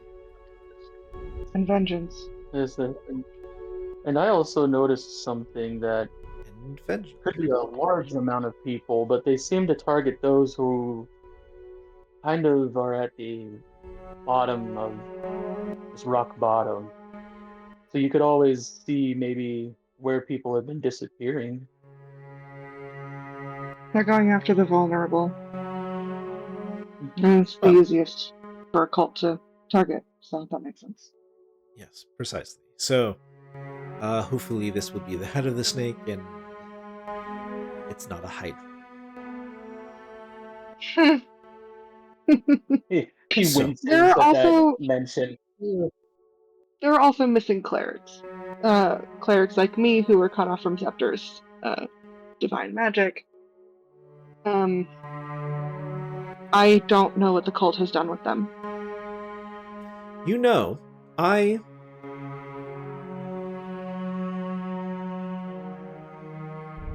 Well, I don't know where Scepter's Temple of Light is. I have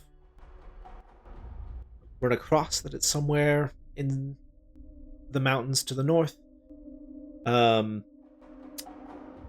I have potentially a contact nearer, not nearby, but nearer than us,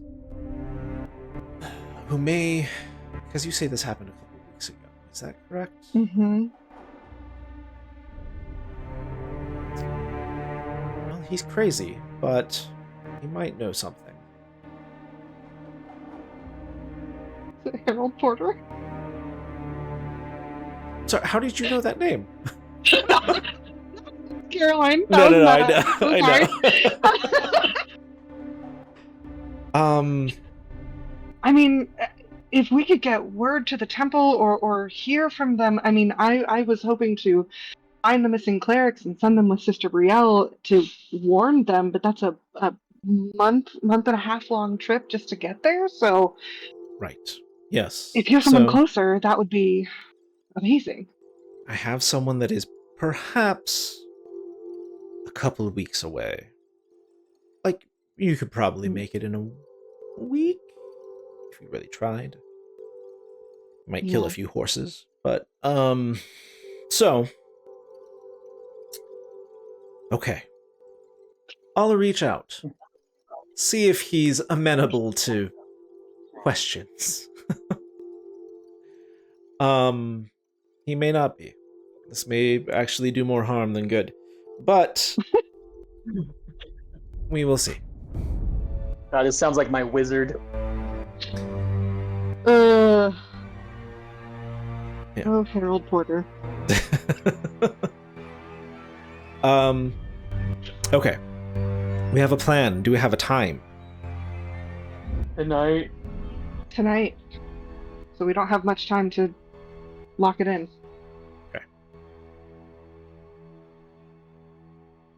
Excellent. Well,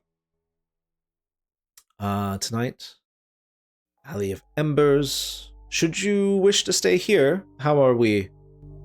How do you wish to spend your time in the interim? I thought maybe I could plant myself ahead of time on top of a building.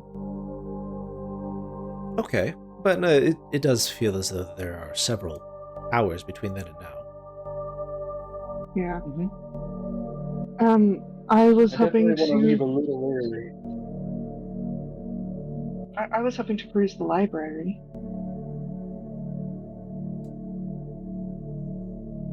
We could have somebody escort you there. And it's kind of like around this time and about this lull in the conversation that Professor Orndale knocks. And Orndale was the one that proctored the exam on that day. And she walks in. I guess it's actually perhaps better to like show you a picture, I guess. Bye, Remy.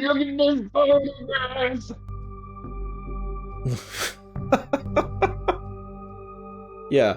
It's something like that. Yeah.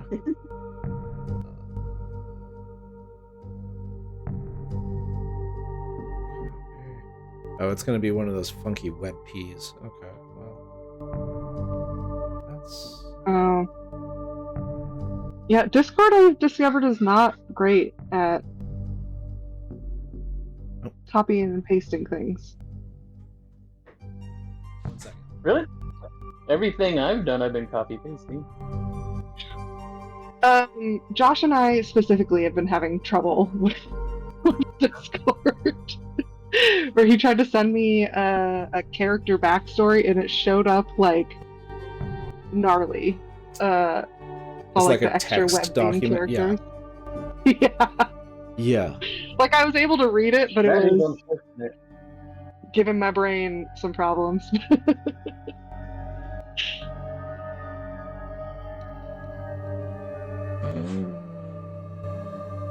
Okay, that works. That works. Ooh. Hello.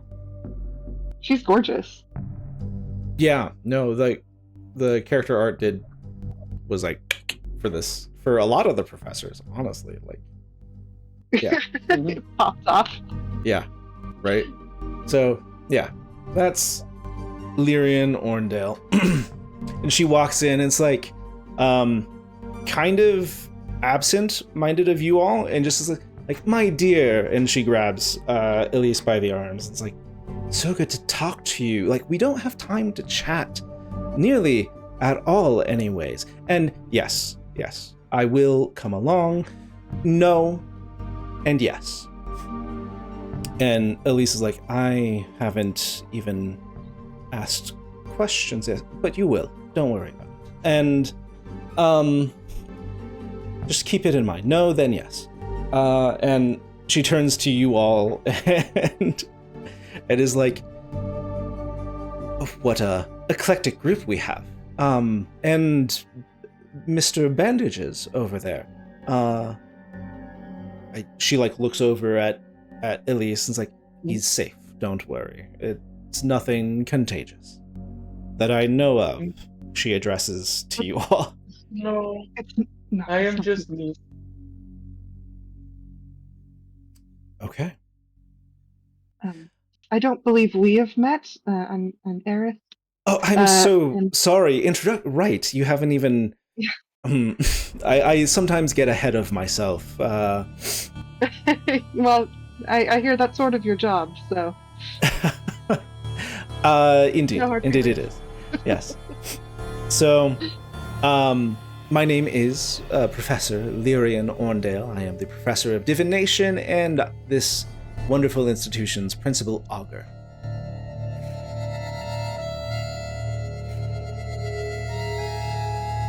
And Aerith, if I remember correctly, and then Folion, Inspector Brumt, not Grumt, Brumt, and I can't remember if it's Lieutenant, that may be a premonition, or Corporal Steinebrook. And Radin kind of like stiffens up. It's like, Steinebrook, Corporal Steinebrook. Well then, I like pat his arm like, hey. Promotion. It is a pleasure to make all of your acquaintances. I have to remind myself for the first time, and it feels as though I already know you so well. Oh. Well, that makes it a lot easier. Yeah, it's Elise kind of steps genuinely in. so nice to meet you. Yeah, steps in. It's like, she does this all the time. It is Mhm. unnerving sometimes. Please do not feel alarmed. Not It at is all. why she is our Kinda made augur. me- This is kinda made me exactly feel what I was better, hoping actually. for. Yeah, same. It's like, oh, you know me and you still like me. Okay, cool. Like, I'm not a bad person. Cool. Oh, well, futures are always in flux, but, yeah. You are... I have liked what I've seen of you so far. These past few seconds, and... Elise is like, you can be yourself here, Lyrian. It is okay. Like, right, then, should I mention that we've met in dreams? No, it's okay. We won't go We in. have? Oh, okay. At some point, we are going to sit down, and I do want to talk to you about everything. But not right now. So, what are we doing? Are we, what version of this cult exposure are we doing? I have several rolling around in my head. Well, we were going to do the bait and switch, but if you have a better option. No, most of the other ones are more dangerous. Like, Okay, so that was the no. yes. There's the yes. Sorry. And Elise is like, Pretend that didn't happen. Lyrian, calm down. New people excite her. She is truly a jabber. A gabber? Gabber. There we go. I can words. And Doing as well as I am. yeah. And she explains the plan to Lyrian as like, I see. Okay. And then Elise kind of broaches the whole like, do you know what is happening next? And Lyrian is just like, remember? And Elise is like, okay.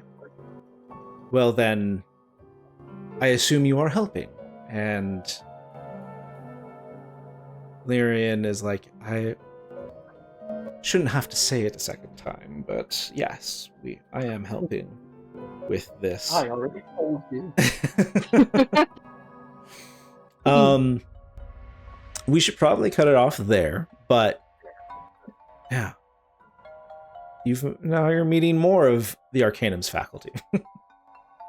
Yay. And I should also mention that Sybil does return to her laboratory at some point, and Cobb will have to do that at some point. But yeah, Okay. cool. So we've gotten a little bit closer to some action. Honestly, it's been like, though, like story-wise and setting stuff up, this has been one of our most productive 3 hours we've ever done. Y'all, I don't know how to tell you how glad I was to have somebody else take the wheel, because I feel like Aerith's bullshit has taken up the last, like, 3 sessions. And I was sitting here like, That somebody bullshit else. is tragedy. Yeah, Well, and I've been I do tend to be a little bit of like a shoot from the hip kind of a DM. But it's like, okay, what would these faculty members who are powerful wizards do if one of their students are in danger? Yeah. And it's like, Britain's yeah, definitely in danger. yeah, they would do something for sure. They're like, we just Yeah. let this chick in and she's already arrested for murder. She's already summoning a god from sleep. Oh my god. Who let this bitch in? It's too late now. Now we gotta do something. at the same time, they're probably like super excited, like, wow, we're gonna learn so much stuff. Also, Yeah. now they're not bored. Look what we brought to them. Yeah. You know? Yeah. Kind of exciting. So, cool. Cool. Now I got a plan for like I'll some. play out A heist? A bait and tackle? the bait and tackle. Well, I was gonna say some powerful wizards to join the. Oh, that too. Yeah. You have so many DM PCs to run next session. That's it happens. I feel like this happens like every one of my campaigns, but it's like it happens. It's fine. I just Yeah, hope I don't set the classroom on fire. I'm sure I'll be fine. You'll be fine. Yeah. Roll an Arcana. That's fine, No, fine. I'm just kidding. Actually, you know what? I'm gonna right now. How do I do a Okay. class? How do you do it? Oh, 19 plus 5 or whatever I have. You're I think fine. it's actually 7. Hell yeah. I do Either that I means do you're good. fine or you Well. like set the whole room ablaze. Like, no, I'm just kidding. We'll What was flip a I coin trying to next do? time to see how it was. Yeah, I think exactly. I impressed my professor. They're like, hey, do a. Oh, she did it really well. Yay. Full Yeah. control. I Good think job. Yeah. I think it's she sets the whole room on fire, but she uses careful spell on accident, and nobody gets hurt. Nobody gets That'd hurt. be They're hilarious. all fine. Yeah. I was trying to set myself on fire earlier. You were. Jeez. That is a thing. Just Cool. All right. Well, I I want to have. meet this diviner. Maybe she'll know what I am. Yeah. My god, baby? Am I a dragon? You tell me, lady. When do we want to play again? That is Oh, a I'm great perfect. question, Great question. Yeah. Especially with baby. especially with up. baby. Yeah. We'll probably have to do like shorter sessions like this, even though we went 3 hours. Okay. Yeah. it was cool. A lot got it done. We were having fun. Yeah. Cobb and Brick's a pretty good tag team.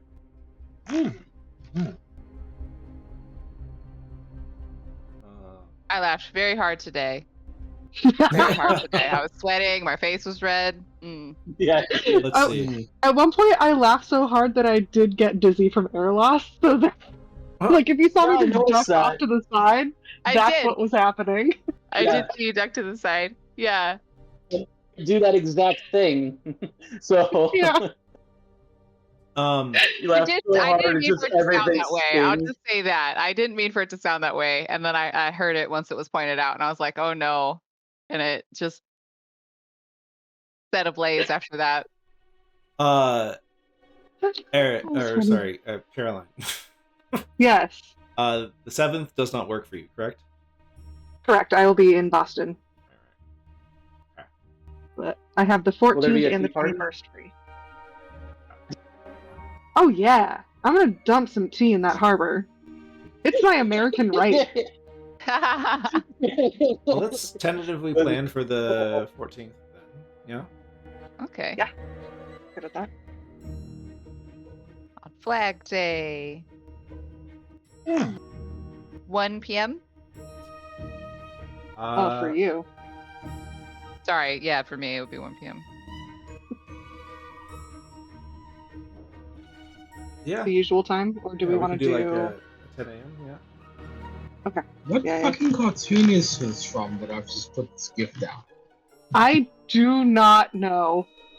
No idea. The animation style looks familiar, but I couldn't tell you. It looks like an episode of fucking Foster's Home for Imaginary Friends or some shit, but I don't recall it having this kind of content. No, there's a Canadian studio that has that artwork. It's the show that it comes to mind that it looks most like was a show called 16 on Cartoon Network. Let me see if I can.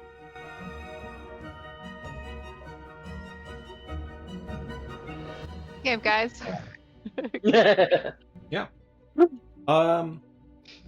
If you want to see more of the staff, I think I have photos for most of them. Yeah, absolutely. All on. Yes, I- please. Yeah, I've been Well, I looking guess- through it on the thingamabob that you sent us a link to. Did I send you guys Wiki. Angry Aerith? Yeah. Yes. Okay, good. Did I also tell you guys that I made a playlist for her? No. No. Is that? I'll put it on Spotify. Is it, I'll is share it the Doom Eternal? Is it the Doom Eternal soundtrack? Because that's about what you're gonna do to No. these people. No. She's the I make character playlists all the time, but she's the first character, like a D&D character that I played that I made a playlist for. Nice. She's also the No, only the- D&D character I have talked to my therapist about. So there's that, because I accidentally wrote some of my own flaws into her without realizing it. Oops. So those are things we're both healing from at the same time. She looks dope. I mean, they all do But so far, but I do imagine once you like find the leader of this like cult, you know, like the Doom loads shotgun with malicious intent. I don't know how Oh, you're gonna yeah. do that, but you're gonna do that with a mace, with your holy mace. oh my god, he's so cute. He's Those adorable. little knuckles. Yeah, I was going through all these one night. Oh. I like her the best. Cute. Also adorable. You know what? That's This is kind of what I fair. envisioned in my head, Oh. honestly, for Thornwood. Okay. Pop off. Very distinguished. That's the master of novices. Oh Yeah. dear. Yeah. Oh, she's beautiful. It's stunning, yeah. I like the purple streaks under her hair. Mm-hmm. Super dope. Yep. She's like, yeah, no one could come and kill our new students. She's like, that's bad press. Yeah. Bad press. Yeah, this is like 20% a PR thing here.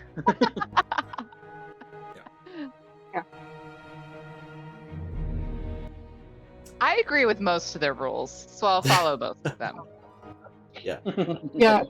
At one point, Aerith is going to go full Brennan Lee Mulligan and just be like, laws are threats made by the dominant socioeconomic class to keep the poor and the common folk under regulation. And Everyone's memory goes back 200 years. You can't say things are fact. You all don't know. You've made them up and you've made rules. So, True. But also, suggestions. laws are threats.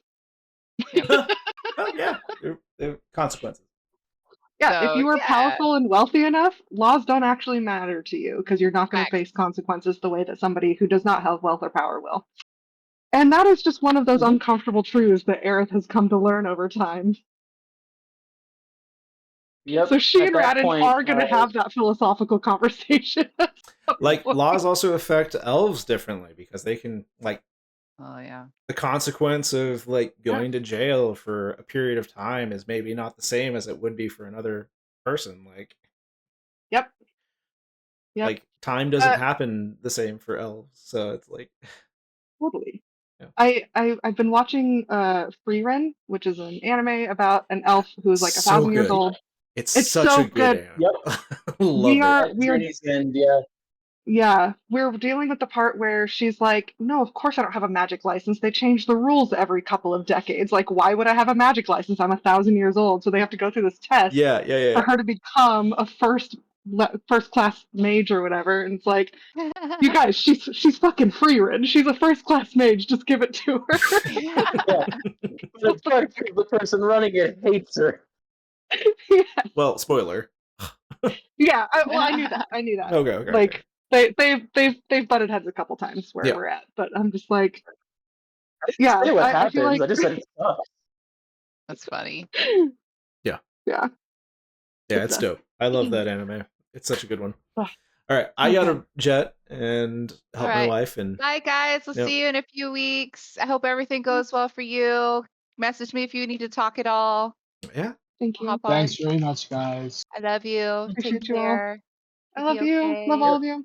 love you guys. Bye, Kevin guys. is always here. Bye. Bye. If people need to vent, he's always here for you.